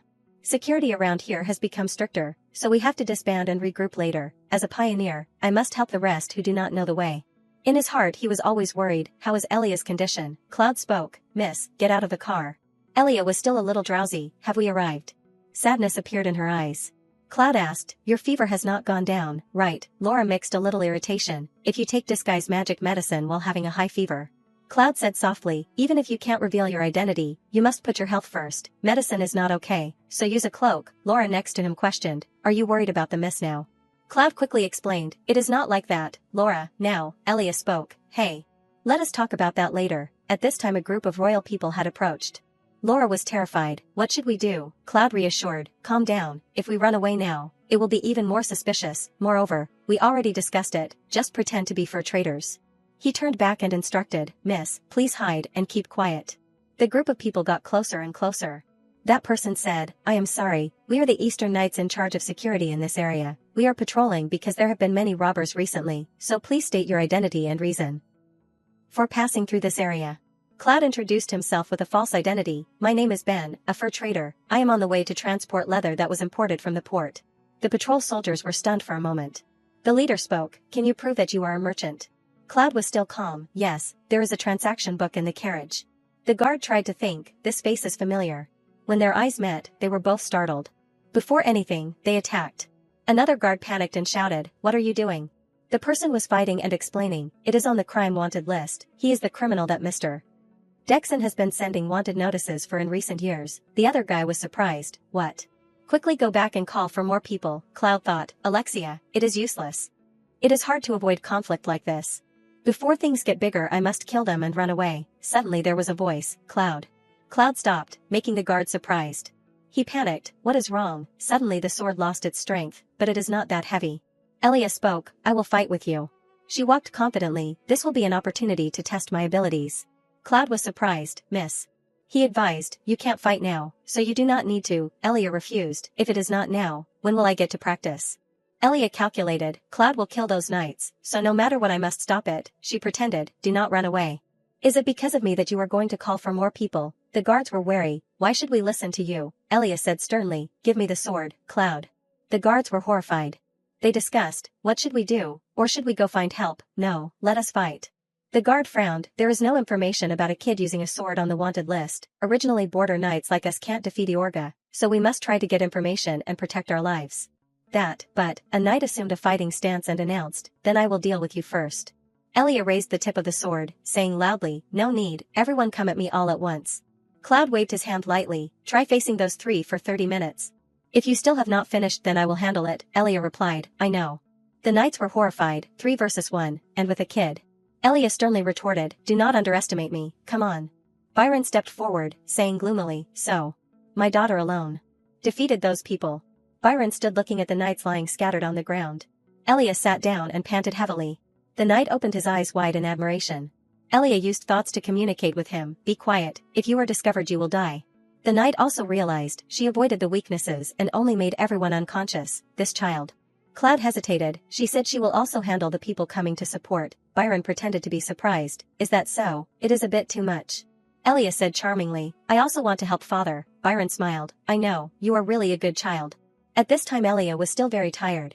Suddenly a thought flashed in her head, how about I kill him now? The sword is in my hands. If I turn around and swing the sword now, then I can stab straight into the heart of the person who is off guard. This opportunity will not come twice. But, Elia gritted her teeth. I must endure it, because the curse is still on me. I have to say lies. Thank you for the praise, father. Byron said, all right, come here. You look so messy, it must have been very hard. Is your hair okay? Luckily, it is fine. The knight was confused, silver hair, does the great prince have a daughter? Cloud noticed the urgent situation and said, Master, maybe we should move. Ah, that is right, but first we must deal with the luggage on the car. We have passed the inspection, so it is better to travel together in one car now. He struggled with reason, no, Byron will run away again. Damn it, I will use this last amount of strength to catch him back. Elia knew what he was thinking and stopped him, do not do that. Just stay there and take your teammates back, and do not think about sending someone to follow. It is not that I am siding with Byron. But now is not the time, please pass this message on to the people who are about to come. Cloud urged, Miss, let us go. Elia immediately replied, I am coming. Their carriage quickly left. It was dark, under the bright full moon. A voice wondered, what about the others? Byron explained, they will wait at the old base, because Capella has not arrived yet, we have to go pick her up. Elia was a little disappointed, so we are not going to the base, Byron replied wearily, they are searching more strictly than I thought. I do not know where to go. Cloud gave an idea, Master, what about the basement? We have also gathered quite a bit of wealth, just talk well and we will get help from her. Elia secretly wondered, the basement, who is she? Byron immediately rejected, are you still sober? I do not want to experience the feeling of begging like 11 years ago again, I am not going anywhere. Elia was suspicious, where is this? Thinking this she asked, then where are you going? Byron pondered, let us see, how about going to Inselkopf? Laura widened her eyes, is it always abroad? Byron crossed his arms, are you surprised? I know a smuggler who is working nearby. If we get over there, then the Earl will surely provide at least one place to hide. Elia was disappointed, there is no stopping. Byron ordered, tell the driver again. Cloud replied, yes. The carriage continued to move in the late night. In another place, Dexon kicked open the door and entered, which knight saw Byron. "Is it you? Then answer my questions." That person hurried forward. "Yes, Mr. Dexon, but he is injured, so please take it slow." That knight spoke. "Oh no, I am fine. I also thought I had to quickly report the news to you." He began to tell. "It is the story of a girl with silver hair who helped me." Dexon was silent. The knight began to speak in detail. "The story is like this." Hearing the matter, Dexon was incredulous. How could it be? 3 years ago when I investigated in Primus, there was also a story about a girl with silver hair, along with a long strand of hair attached to the crown prince's cloak at that time. But that alone could not be sure of anything, so I kept the secret in silence. "So that girl is living next to Byron. It is the princess of Vishafen," the knight said, "and she also said something very strange to me." Dexon was surprised. Something very strange. "She said that now is not the time to arrest Byron." Dexon froze. Dexon wondered, what does she mean? If this testimony is true, then the princess used Eorga's swordsmanship, and she called Byron father. That is, although the princess was raised by Byron as a daughter, she is still aware of her true identity. She is really a smart girl. I do not think she is talking nonsense. Seeing that Dexon had not spoken for a long time, the knight asked, "What should we do?" He suggested, "If we send a raid team now, we can catch them." Dexon made a decision. "No, do not send a raid team. You and the other knights must keep this a secret." The knight was skeptical. "Do you believe it? The words of that child?" Dexon stopped him. "Let us leave the matter of believing it or not for later. Just the things that have been exposed are enough to show that the child is a hostage. If we arbitrarily arrest Byron, then that child will be in danger. So, I will return to the royal palace and report first. His Highness the Crown Prince is returning." As soon as he saw the aide, Winfried cheerfully greeted, "Mr. Dexon, you have worked hard, running all night to get back here." Dexon respectfully replied, "Yes, I have returned." Winfried said, "Yesterday I was very surprised. I did not expect you to have urgent business all the way in the east." When Winfried was at the Vishafen's mansion, he received a notification, an urgent message. Dexon lowered his face. "It is really embarrassing that I entrusted the protection of the Crown Prince to the Duke's family." Winfried still gently reassured, "There is no way. Thanks to that I got to stay at Master's house for another night. I was very happy, so. It seems you have gathered important information." Roderick's face appeared with a harsh look. Winfried said seriously, "Seeing Master coming to the royal palace is enough to know." Dexon said kindly, "Yes, I will present everything in detail. Up to this point, if we rearrange all the information." The Duke's family and the Emperor met. The Emperor looked at the letter and said, "So the Vishafen's Princess Elia is still alive. She is living under my foolish brother," and said not to pursue. "What do you think about this?" Roderick was sad. Winfried nominated, "Let us hear it, Dexon." Dexon replied, "If it is as described, then the princess has the qualities of a sword master. Even though these are border knights, not everyone can stand up to her alone. And yet she could not escape Byron. That is too unreasonable." At this time Winfried also realized something strange. He turned to his father and Roderick and said, "That is right. Clearly Elia from a few years ago also said that she would leave whenever she wanted, if she did not have confidence. How could she be so sure that she would return?" The Emperor hummed a little. Everyone agreed that the action was for a reason, but what exactly is that reason? Roderick's face trembled slightly. He suggested, "What if we conduct an investigation of the nobles under the order of the royal family?" As soon as the words were spoken, the whole table was silent. The Emperor was slightly angry. "Are you planning to stir up the noble world?" Roderick reported, "I followed the trail from the west and finally found his location, but I was one step late. He had already left. Although there were traces that he had packed up in a hurry, the amount of luggage he took was quite a lot. Such a large amount of stuff, but they retreated so quickly. That means there is someone behind them supporting them," the Emperor pressed, "so there is an outside force." Roderick added, "But the influence of the outsiders is clearly limited," the Emperor said sternly. "You know what that means and you still say it." Roderick calmly gave his opinion. "There must be an accomplice in this empire. The remnants of the rebel faction are still there, that is clear." The Emperor was silent. He lowered his head, saying heavily, "When I ascended the throne at that time, I carefully considered the punishment of the rebel faction. Moreover, you also participated and shouldered the responsibility with me. That means what you are saying is no different from confirming that both you and I are useless." The Emperor's eyes were sharp. "I will give you a chance to withdraw your words, Duke Vishafen." Roderick was still sure. "No, I will not withdraw my words." Seeing that the situation seemed tense, Winfried hesitated. Then. Before anything, the situation eased. The Emperor smiled. "We must get the list from the Ministry of Interior." Roderick also automatically reconciled. "I will arrange the schedule myself." At this time Dexon spoke. "The prince has only attended these meetings recently, but they are always like this." The Emperor smiled like a flower and explained, "The Duke is both a confidant and someone who dares to be frank with me, so it is really precious." He instructed his son, "You should also cherish the relationships that will come to you and choose friends carefully. The emperor returned to the main subject, so the fact that the princess can't return is also related to this matter. Roderick replied, I think so I proposed this. Even though this assumption is a bit vague, I still want to find out as much as possible. She said she would return, so I also want to try my best to be worthy of the title of father. At night, the voice of the horse driver rang out, is this really where you want to go? Candace replied, yes, that is right, I will be back later. The horse driver said in confusion, you are really a strange person, you must be sober. This place has been occupied by dangerous people for a long time. I will only wait for 3 hours as promised, please go quickly and come back. Candace was sure, yes, I will be back soon. Candace looked around, feeling a little excited in her heart, I have found the right place. Dangerous places like this usually have original information circulating. Ophelia's family is too upright. So they never thought of coming to this place, a friend like me must stand up to help them. Although I can't find a reliable informant immediately, I can find the biggest tavern to go in and take a look. Suddenly a scream echoed. Candace startled in panic. On the other side, 2 men were bullying a woman, come play with me, that girl struggled, let me go, Candace thought, that girl is in danger. Laura was flustered, I am just going to do some chores. Candace panicked, I must help her, which magic should I use? Suddenly Elia appeared to everyone's surprise. The pervert was stunned, what is that? He opened his eyes wide. Elia covered her face tightly, landing neatly on the ground. The other guy said blankly, what is that, just a kid? Elia rushed over and attacked him. Candace was amazed and speechless. The group of people lay scattered on the ground. Elia said in a low voice of blame, it was hard to find you. Father is very angry because you are late. Candace was still immersed in a jumble of thoughts. Blue eyes, what is that, an extraordinary girl. Candace called out, hey, I want to talk to you two for a bit. Elia and the maid paused. She hurriedly bowed, you are the one who tried to help me, right, thank you. Hearing this she was confused, no, I did not do anything, the maid replied, then we will go now. Candace froze as she watched both of them turn their backs and leave. She hesitated, wait, I just want to talk. As soon as she finished speaking, Candace was surrounded by an alarm magic tool. She was worried, if I stay here then the carriage will leave. But I am very curious about that girl, is this normal curiosity? Candace frowned and thought, think carefully, Candace, I should find information about her daughter instead of a stranger. She turned her back and decided, that is right, if there is a connection, we will meet again. Inside the room, the sound of breaking things and cursing rang out, damn it. Byron with sharp eyes, you mean you won't let me hitchhike? The other party replied, then you have to give me some extra reward money, he shouted, you. Right at this moment the maid entered and spoke, we are back. The other party was still bickering and cursing. She said to Elia, I will go get water for you to take medicine, just sit here quietly. Byron sat and questioned the employee, now you want to change your mind.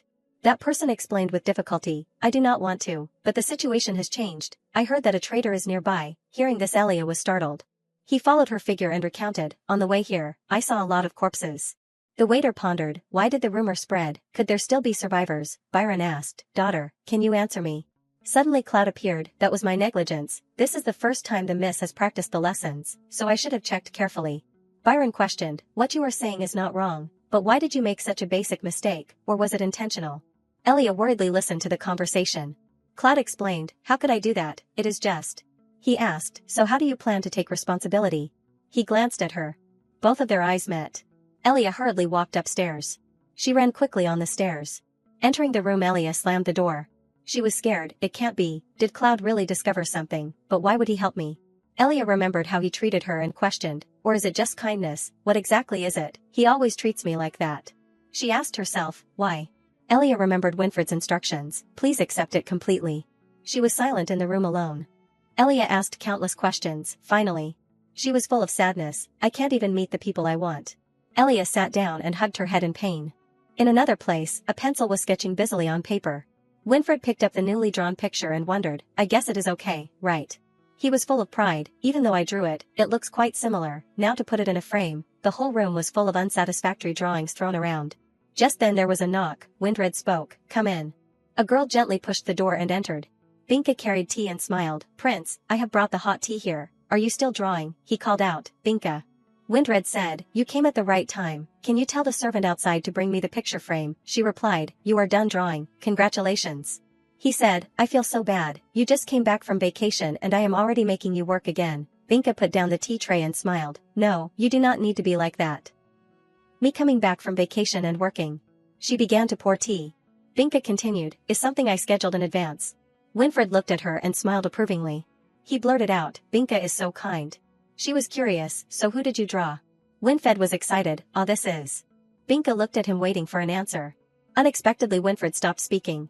He scratched his head in confusion. "I am sorry, it is strange to say it." The atmosphere suddenly became quiet and cold. She looked sad. "So that is it, I am just a maid," Winfred quickly explained. "It is not like that, I am just embarrassed." Binka smiled. "Yes." She left saying goodbye, "Then please rest." Before leaving, Binka signaled to the two guards. Her face was gloomy as she walked down the hallway. Binka glanced outside. She thought regretfully, the effect is sometimes there, sometimes not. Binka suddenly spoke. "Are you luring me into a deal?" Immediately after, something flew in. A joking voice. "Oh, is that so?" A gloomy voice rang out. "That magic tool also has its limits, because it is still in the testing phase. You have heard the explanation but you still want it. You are really a greedy lady." Binka said, "I did not expect its effect to be so poor. Give me more or change it to something else." The other party immediately disagreed. "No. Do you know how difficult it is to create magic that can touch the minds of others? You are not worth my attention." The other party said disdainfully, "Your dragon blood is really attractive, but that is all. I have fulfilled my obligations in this transaction." The other party warned, "If you do not want to be discovered sneaking into the royal palace, then stop, I am leaving." After saying that, he disappeared, leaving her alone in the hallway. Right at this moment a male servant came. He looked at Binka wondering, who was standing there, too unfamiliar. The male servant approached. She was silent. Then suddenly spoke pretending to joke, "You really are. Are you teasing me for just returning from vacation? I am Binka." At another mansion a greeting rang out, "The Duke has returned." Candace stepped forward and joked, "Finally the guy who spends all day at the royal palace is back. Hello. I am Candace."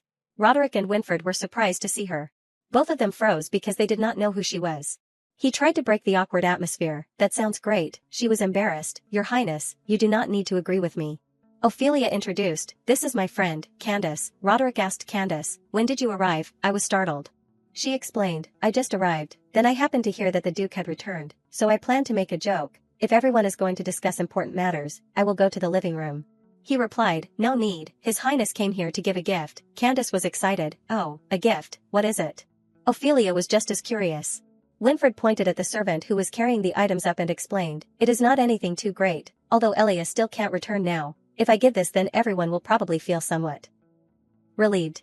The picture was opened, her shape appeared. He continued, "This is a portrait of Elia that is left in my memory. Because you two do not know anything about Elia's adult form, I wanted to give it to you too."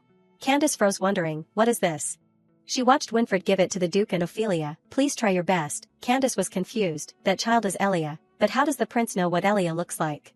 Ophelia hugged the picture and cried, "Thank you, Prince." Candace thought, even though I do not know what is going on, but seeing Ophelia so happy, then I feel better too. She asked, "But will anyone tell me what is going on?" In the morning in another place, Elia was sitting by the window. Suddenly there was a call miss. She startled and turned her head. The maid announced, "Now we will gradually depart." Suddenly she shouted, "Why did you open the window without permission?" "I have said it, your silver hair is precious, so do not let everyone see it."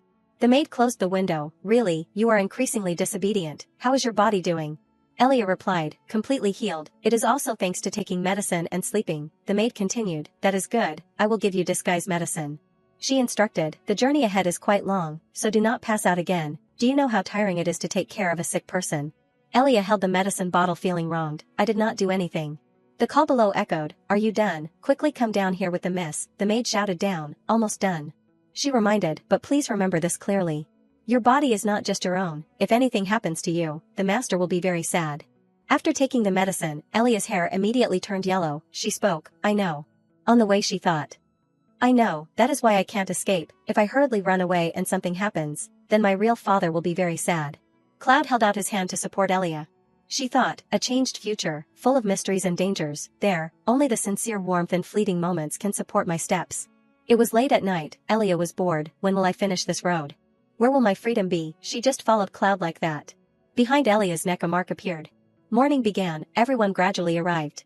Earl of the Inselkop Vampire, Erner Senesvam welcome distinguished guests to our mansion. Byron was annoyed. "Are you still smiling? Because you sent a strange guide. I got lost and suffered the whole way here." Erner Senesvam confusedly looked for an explanation. "Because this is a secret border crossing, let us skip that. Let me introduce my son first. This is Gerald, the heir of the Senesvam family. I have already set my eyes on you." He glanced at Elia. In another place Candace affirmed, "I am sure I made eye contact with that child at that time." Winfred was incredulous. "You mean Elia?" Candace held her head. That is right, even though it was quite dark at that time, so I could not see her face clearly, but I noticed the blue eyes. Ophelia hurriedly said, "Wait, Candace, calm down." She asked, "Where did you see Elia?" She recounted, "In the old village near the eastern port of the empire, that is where criminals are hiding."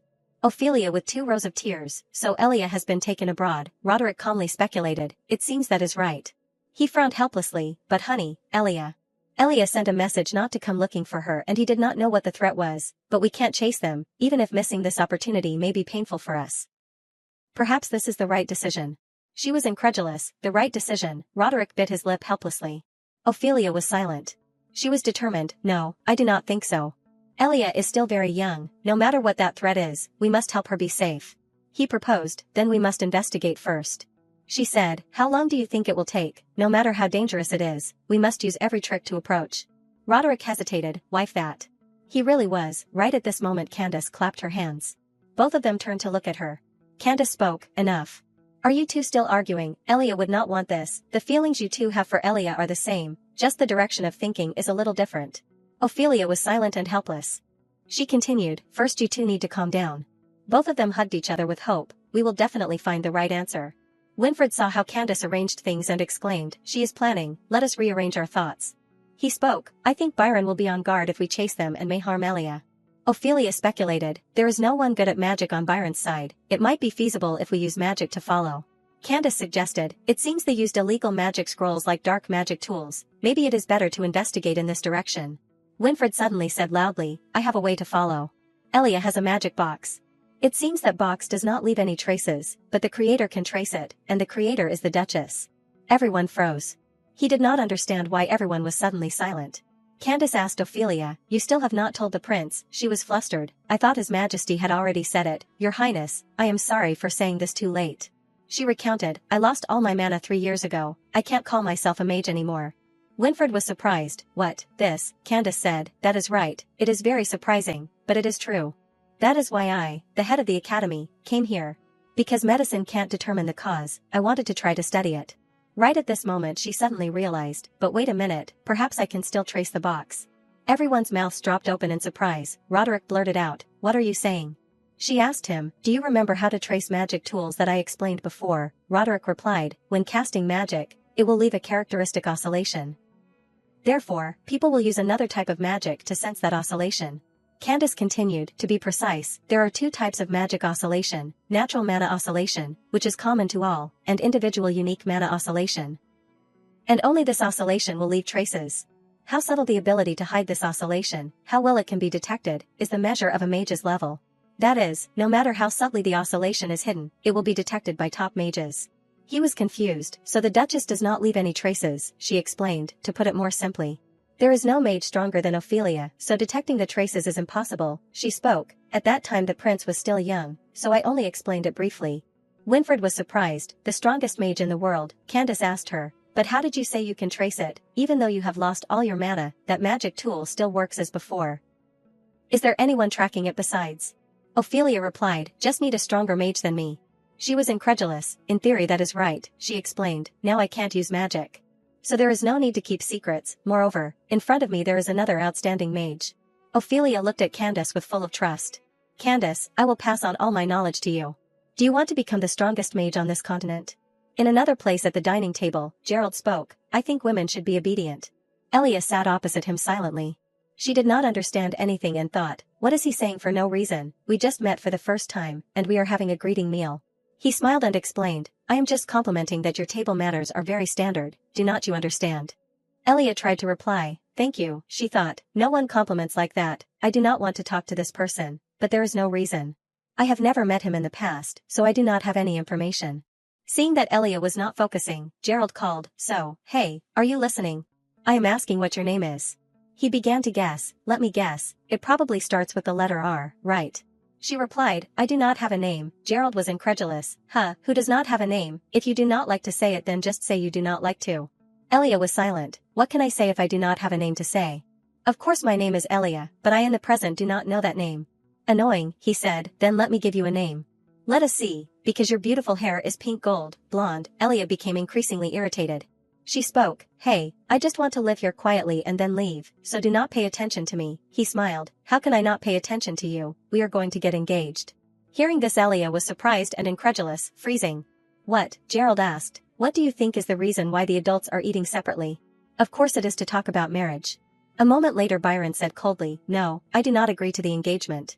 After hearing it, Erner Senesfon was incredulous at that answer. He begged, why did you refuse so quickly, we can strengthen our relationship. Do you not think it is good? He replied, because I trust the Earl, so I will reveal this secret. Erner Senesfon was curious, yes, what is it? Byron said, that child is not my biological child, she is just a hunting dog that I have put my heart into raising. Are you planning to ruin your son's life with such a mediocre person? He was incredulous, yes. He said contemptuously, please think carefully, Baron Senesfon, do not dare to covet my things, everything is for you. Erner Senesfon worried, what do you mean? Is your daughter adopted? And just a hunting dog, then? Byron gave the stack of paper to him, this is a gift for you. Erner Senesfon hesitated, thank you, Lord Byron, so much information about the Empire, with this, the royal family will definitely trust me. In his heart he despised, idiot, not astute at all. Just keep that greedy nature and you can only crawl under other people's feet. If he listened to the lady then he would have seized power long ago, now he can only hold on with the money from the previous generation, but it seems to be reaching its limit. It won't last long. Erner Senesfon was startled, yes, what did you just say? Byron replied, nothing, just keep looking. Meanwhile Gerald kept asking, do you know how to embroider, how much do you know about piano, do you know how to tie a tie for your husband? How is your driving skill? If we get married, remember to change that rustic dress. He was full of arrogance, my family is about to be promoted to the title of Duke, so buy a dress that is worthy, the Duchess must maintain her dignity. Elia was tired of the words Gerald said. She had to escape and held her head thinking, he is really crazy. I am here as a guest, so if I anger him then Byron might go crazy. But the scary thing is not here. I must not get sick and have a confused mind, I must try to endure. Just when Elia was not paying attention Gerald called out, ah, you are here. She startled and pulled his arm. Gerald fell forward in a panic. A sound rang out. Unexpectedly Elia fell on top of him.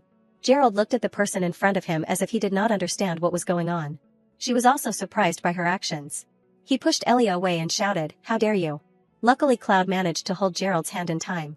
He shouted, what? He explained, you can't use actions to threaten the miss, I will protect her because I am her guardian. Gerald was angry, I did not ask you, how dare a lowly guardian like you insult a noble like me? Elia next to him wondered, does he not know anything about Cloud? He threatened, a person like you, I just need to call my knight and you will be done in one slash, Cloud said coldly, one slash. Hearing that Gerald felt a chill down his spine. He said, go on, he trembled, one slash, is just one hit. Gerald hurriedly ran away, just wait there. Both of them were surprised by his actions. Cloud asked, are you hurt anywhere, miss? Elia hesitated to reply, She noticed Cloud, so much sweat. Could it be that he ran here because of me? She asked in disbelief, because of me. He spoke, the engagement is just a lie. Elia asked, what, how do you know? Cloud replied, the master won't let the miss go. She thought, it sounds a bit uncomfortable but it is really convincing. Both of them stayed in their positions and were silent for a long time. The sunlight shone into the garden. Byron by the window witnessed everything. He thought, what is this? Just like that and passed by. In another place, Winfried felt like someone was constantly calling him. He questioned, Elia, the other party said, I am sorry, I can't see you again. Winfried tried to chase the voice, what are you talking about, how can that be, the master is also trying very hard. I am tracking your traces and searching for information, your mother's friend, Headmistress Candace is also relearning magic. The other party spoke, the problem is not there, he worried, then what is the problem? Elia replied, I am engaged to someone else. Hearing this, Winfried woke up with a start. He thought about the dream he just had. Then he sat up with a worried face. Outside the door Binka entered, are you awake, Prince? Winfried spoke, yes, did I sleep late yesterday, she asked, are you having problems, you came home very late. He said, no, just a nightmare, Binka suggested, if you are troubled by anything, just say it, I will listen. Winfried declined, no, this is not worth saying. But Binka is really kind, you care about me a lot, right? You must be tired, Binka replied, tired, it is my honor to serve you. This may be a bit arrogant. But in fact, I have always seen you as my younger brother. Winfried listened attentively to Binka. Younger brother, she smiled, yes, because I have a younger brother who is the same age as you. He was surprised, you have a younger brother, Binka put the wash basin down, yes, in fact, we just met not long ago. My mother passed away from illness. But before leaving, my mother left a message like a will. She confided, in fact, my family divorced when I was very young. Mother said that I should not live alone anymore, but go find a fated man and go to the capital. So according to my mother's will, I ventured to the capital alone. Now I have been reunited with my younger brother and we have also become closer. Binka's eyes were cold. I feel very happy to take care of my younger brother. It is as if the years of separation did not exist. Now we are closer to each other. The look on Winfred's face looked like he was being hypnotized. So Prince, suddenly there was a call, Prince. The man entered, Winfred spoke, Chief Aide. Binka was angry because someone broke her plan. He asked, Binka, clearly I assigned the morning service of the prince to another maid, right? She replied, is that so? I have not received the notice yet, I am sorry, then I will go now. He witnessed all the awkwardness. Winfred questioned, why are you so cold? The chief aide instructed, it is best if you do not meet people of the opposite sex often because the prince is about to come of age. If there are any silly rumors, it won't be good. He was silent. Binka left the room and closed the door. Right at that moment Winfred threw a pillow at his head. He asked, she is still listening, why did you say that? He was indignant. In the royal family it seems that only the prince looks at the faces of the maids, but you must never show that face like that. The chief aide worried, because rumors often appear from small details, if by chance, Winfred replied, just explain it, right, he said, it will be too late by then. He was confused, what do you mean by late? Originally I am not the type to like anyone. Suddenly Winfred thought of the image of Elia. And he choked. The chief aide smiled, I know, you already have someone in your heart. Winfred blushed shyly, no, there is not. He laughed, yes, you can say whatever you want, if such a person appears, then are you going to let her see those rumors and misunderstand? He was silent. Thinking about the words the chief aide had just said. Winfred decided, I know, I will be careful. He happily handed over the stack of paper, yes, this is your schedule for today. Looking at it he blurted out, why is there so much? He smiled, Winfred then remembered abandoning his work to go to the Duke's house. He spoke, I will try my best, he replied, yes, please go take a bath and change your clothes. Winfred was determined, for now I must focus on my work. Anyway, I can't help with anything now, I will definitely take action later, I miss Elia so much. At the Duke's house, Ophelia was instructing Candace. She passed on all the knowledge she had. In the training place, soldiers were walking busily. Roderick was talking to everyone. His face shone with seriousness. Evening fell. Elia swung each slash of the sword down. Her whole body was soaked in sweat. Right at this moment Gerald appeared right behind her, making her shudder. Elia immediately escaped. Right at this moment a cup of water was handed out in front of her. Cloud was there since when? She took the cup he offered. Cloud quietly watched her drink. Suddenly he smiled gently. Night had fallen. Half a year later, at the Duke's residence a joyful voice rang out, the child was born safely.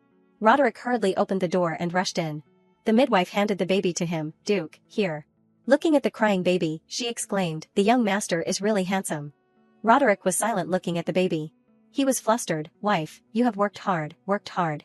The beautiful baby is like you, Ophelia smiled, is not it more like you? Have you thought of a name? Suddenly, Candace rushed in, Ophelia, Duke, what is wrong? It is not the due date yet. She instructed, Candace, just focus on your research, do not worry about me. She was excited, what are you talking about? Is that my second nephew? Why is he so handsome? Now that I have seen his face, I can rest assured and leave. Ophelia was surprised. Candace explained, I seem to be able to overcome the wall I built myself. Everyone, please wait a little longer. She looked at everyone. And affirmed, Elia, your first daughter will be back with you soon. The clear blue sky shone brightly highlighting the magnificent and splendid castle. Pels and Winfred were talking when they suddenly heard a voice from outside, Your Majesty. The servant opened the door holding a scroll and said softly, there is new news, the Vishafen's young master was born safely. Pels happily exclaimed, is that so? After saying that he walked towards the door, with a very excited tone, there are many good things happening this summer, it seems that the season of luck has arrived, do not you think so, son? Pels turned his head, with a kind face smiled and encouraged, so seize this opportunity and quickly return, I believe in you. Winfred's eyes showed gentleness, respectfully replied, yes, do not worry, father, I will do well and return, I am going to the delegation of the Inselkopf Empire. The trees were stretching out in the wind, each leaf falling lightly in the air. The castle was covered by warm sunlight, high above birds were flying and singing as if welcoming the new day. Elia was walking along the corridor while annoyed, why does that Gerald keep following me? I have been running away all day, she sighed wearily and helplessly. Suddenly Elia heard someone speaking from the room next door, that, recently. She curiously approached the ajar door to hear more clearly, Duke Batches has caused some trouble. Elia's face darkened as she listened to the story that was continuing, it seems he touched the relief money, but the emperor keenly grasped that loophole. Peeking through the crack in the door, she saw in the room Erner Senisvan was talking in a low voice with Byron, so he will probably have to stay in the territory for a while. He heard that and replied, really? Elia secretly wondered in her heart, Duke Batches, who is he? The situation in foreign countries is too complicated, I can't understand. Inside Byron was still speaking evenly, the Baron's current situation is really difficult. Elia quietly followed the movement in the room. She heard Erner Senesfon's voice whisper, yes, those who used to follow the Duke are much more silent. Surely the Emperor is taking this opportunity. Unfortunately Elia's hand leaned on the door. It unintentionally created a loud noise. Byron, hearing it, glanced warily. He looked towards the door and discovered it was not closed. Elia tensely hid behind the wall, suddenly heard Byron order, go close the door. Erner Senesfon obeyed. Yes, it is a bit chilly, and what I wanted to say earlier. Elia took the opportunity to hurriedly ran away before being discovered.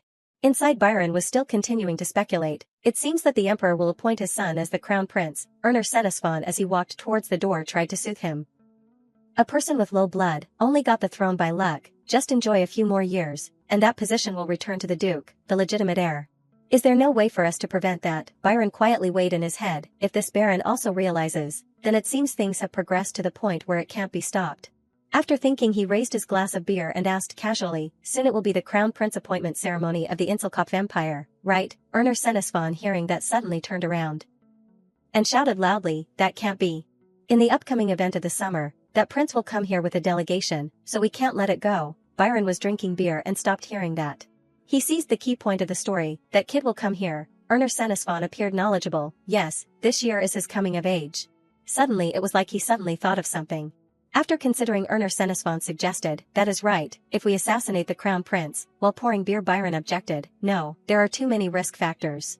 Erner Senesfon did not give up. He continued to plead, do not, let us just try once. Who knows what will happen, and if it fails, it will be enough to cause chaos. Byron angrily threw the glass of beer hard on the table, each drop of beer under the great impact splashed everywhere. His face flashed a cold and dangerous look, too noisy. The surrounding atmosphere seemed to get colder by several degrees. Erner Senesfon stood frozen and could not move. He became flustered, stammering to explain, that, but what I mean. Byron cursed secretly in his heart, idiot. On the surface he said something different, you should try to change your direction of thinking. Erner Senesfon did not quite understand. Yes, change direction. Byron nodded to confirm. Senesfon. He continued to analyze, each word hitting the center of his heart. Are you really willing to be a servant for a duke who has no hope left? If it is like that, then the emperor will dominate you. Everyone has ambition, so at least you must aim for something. When will you reach the top? You can also seize that position. That concluding sentence of Byron's made Erner Senesfon stunned for a few seconds. He trembled and tried his best to admit, in fact, I want to become Emperor Senesfon. Byron, as if he had achieved his goal, his voice had a satisfied tone. I am only suggesting it to you, but with my current benefits, I can't help even if I want to. Hearing that, Erner Senesfon knelt down and humbled himself, pleading, anything, I will do everything, just say what you need. Holding the glass of beer in his hand, Byron pondered. The light from the door framed his handsome face with a hint of insidiousness. Finally Byron spoke the final words, then I want to request this, deal with your son first. He heard that and could not hide the stunned expression on his face that was dripping with tears.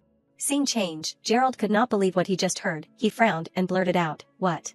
Erner Senesfon hurriedly persuaded, that is the distinguished guest of your father, so please listen a bit. He really hates you approaching his daughter. Gerald immediately retorted. But Dad said we are going to get engaged. Erner Senesfon helplessly tried to find a way to refute, but he is not interested in that. Gerald unwillingly angrily shouted, so Dad listened and did not do anything. Dad, why are you like this? Erner Senesfon was so confused that he choked. You really, say anything. Gerald did not want to continue the conversation anymore. He coldly snorted, then turned around and walked away. You take care of yourself. I really like her, so I will marry her.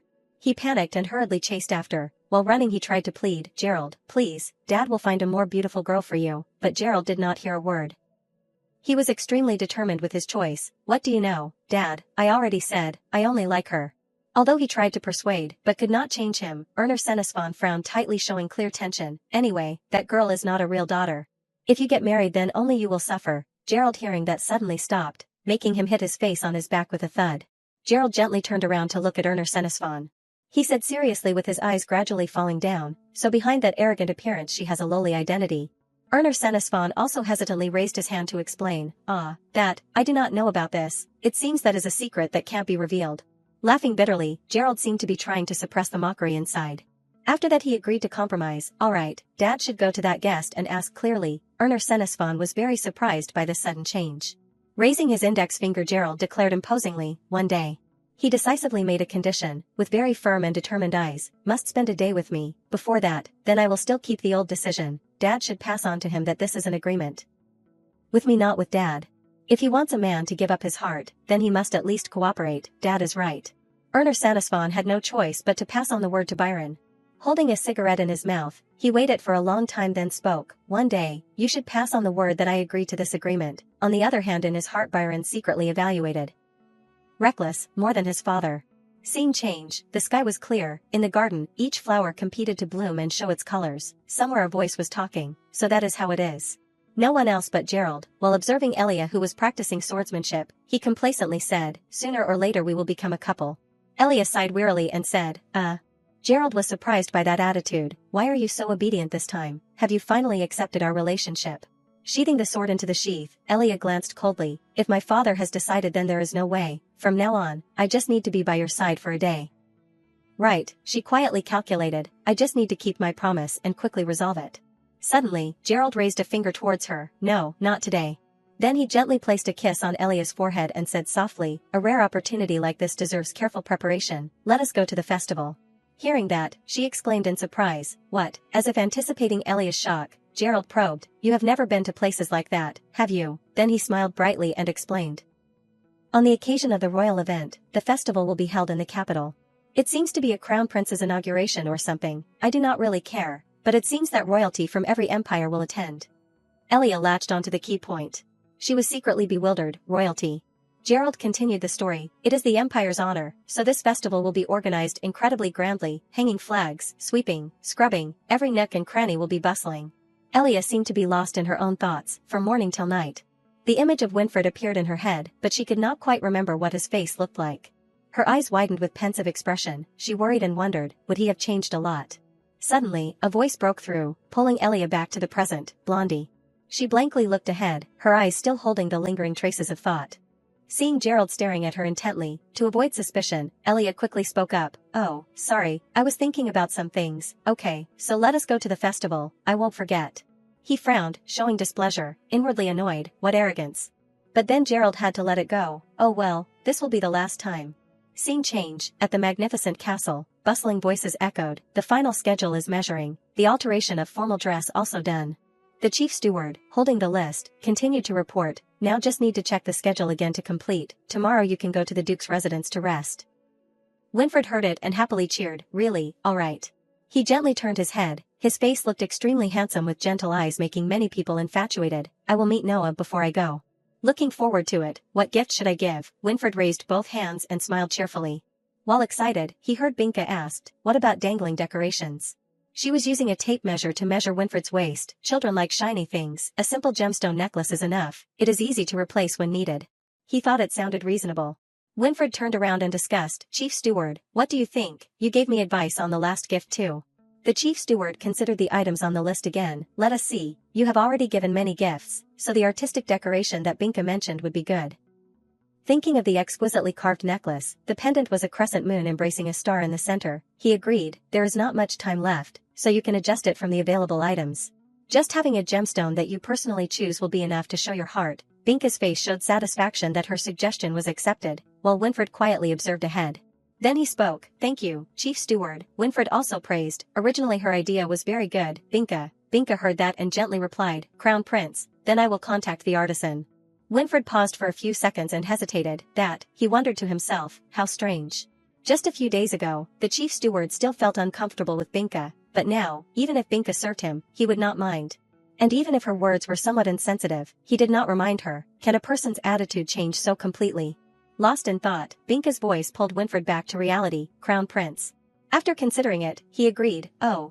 Please contact them for me. She quickly obeyed. Yes, then I will go contact them. Is the measurement done? While Binka was enthusiastic, let me clean up, Winfried continued his previous train of thought. Not only the chief steward, but everyone takes this situation for granted. Then he was confused again, or am I being too sensitive? In Winfried's head echoed Pelz's words, my brother is a sensitive and emotional person. He can find fault with me with just a small word or action. His anger is like a storm and full of malice, that always causes innocent servants to be falsely accused and shed blood. The image of him sitting and talking with him like a movie reenacted in memory. Even if I try to stop it, it won't do any good. The figure of his brother appeared in his mind. Pels looked deeply into Winfred's eyes and continued to instruct, so you must remember that, those in front of him must suffer. If one day he threatens your life, you do not need to feel guilty. It started to snow. The image of the two sitting and confiding in each other on the chair was warm in the cold winter.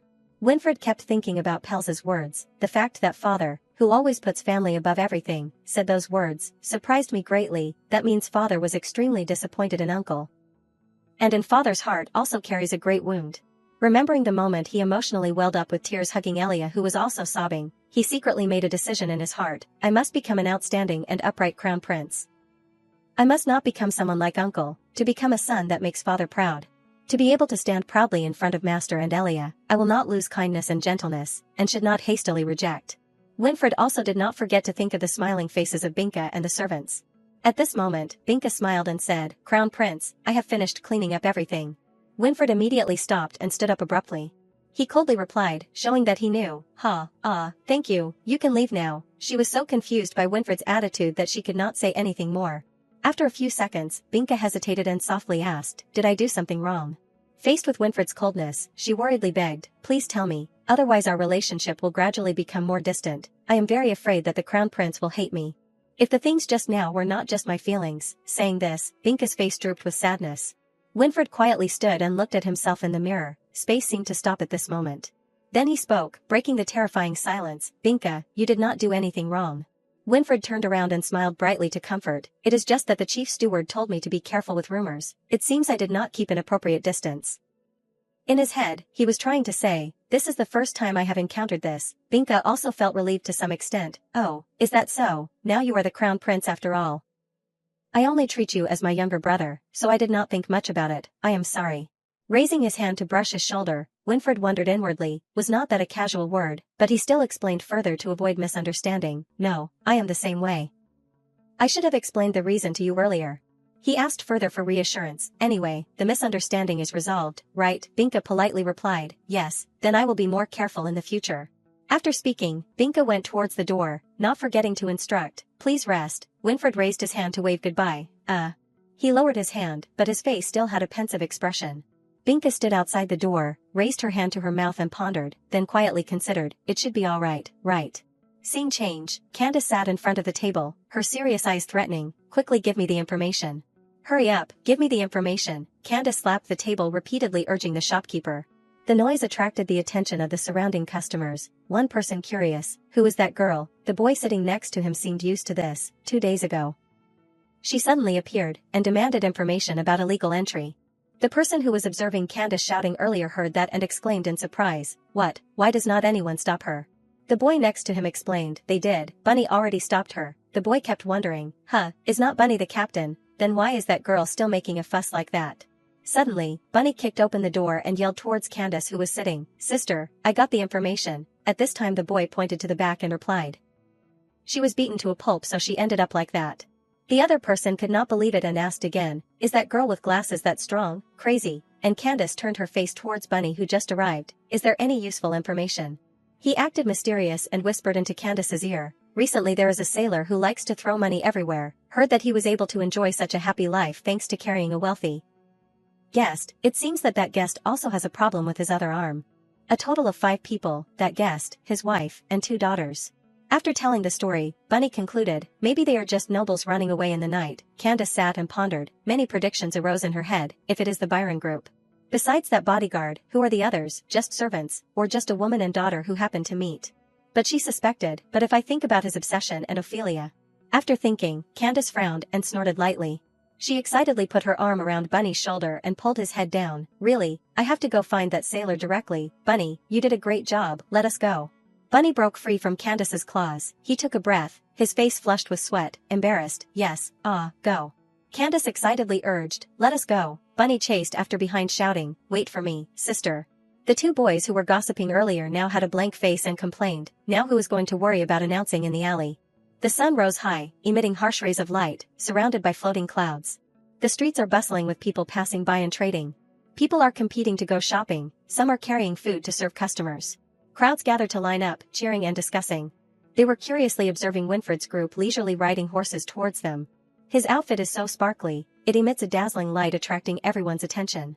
Winfred's handsome face is extremely attractive to the surrounding crowd. He friendly raised his hand to greet everyone. Somewhere there was a murmur, is that the crown prince, so handsome? The girls standing and watching were sighing, shhh, be careful he hears you, the other girl regretted, but Candace quietly stood in the crowd watching the group passing by. Bunny curious, do you two know each other? You even intentionally followed the parade. Candace bluntly refused, no, I just wanted to see a little bit. In her stomach she thought, as expected. Separating was the right idea. In her head suddenly appeared the image of Winfred sitting next to the cradle. Would she go to the Inselkopf Empire first?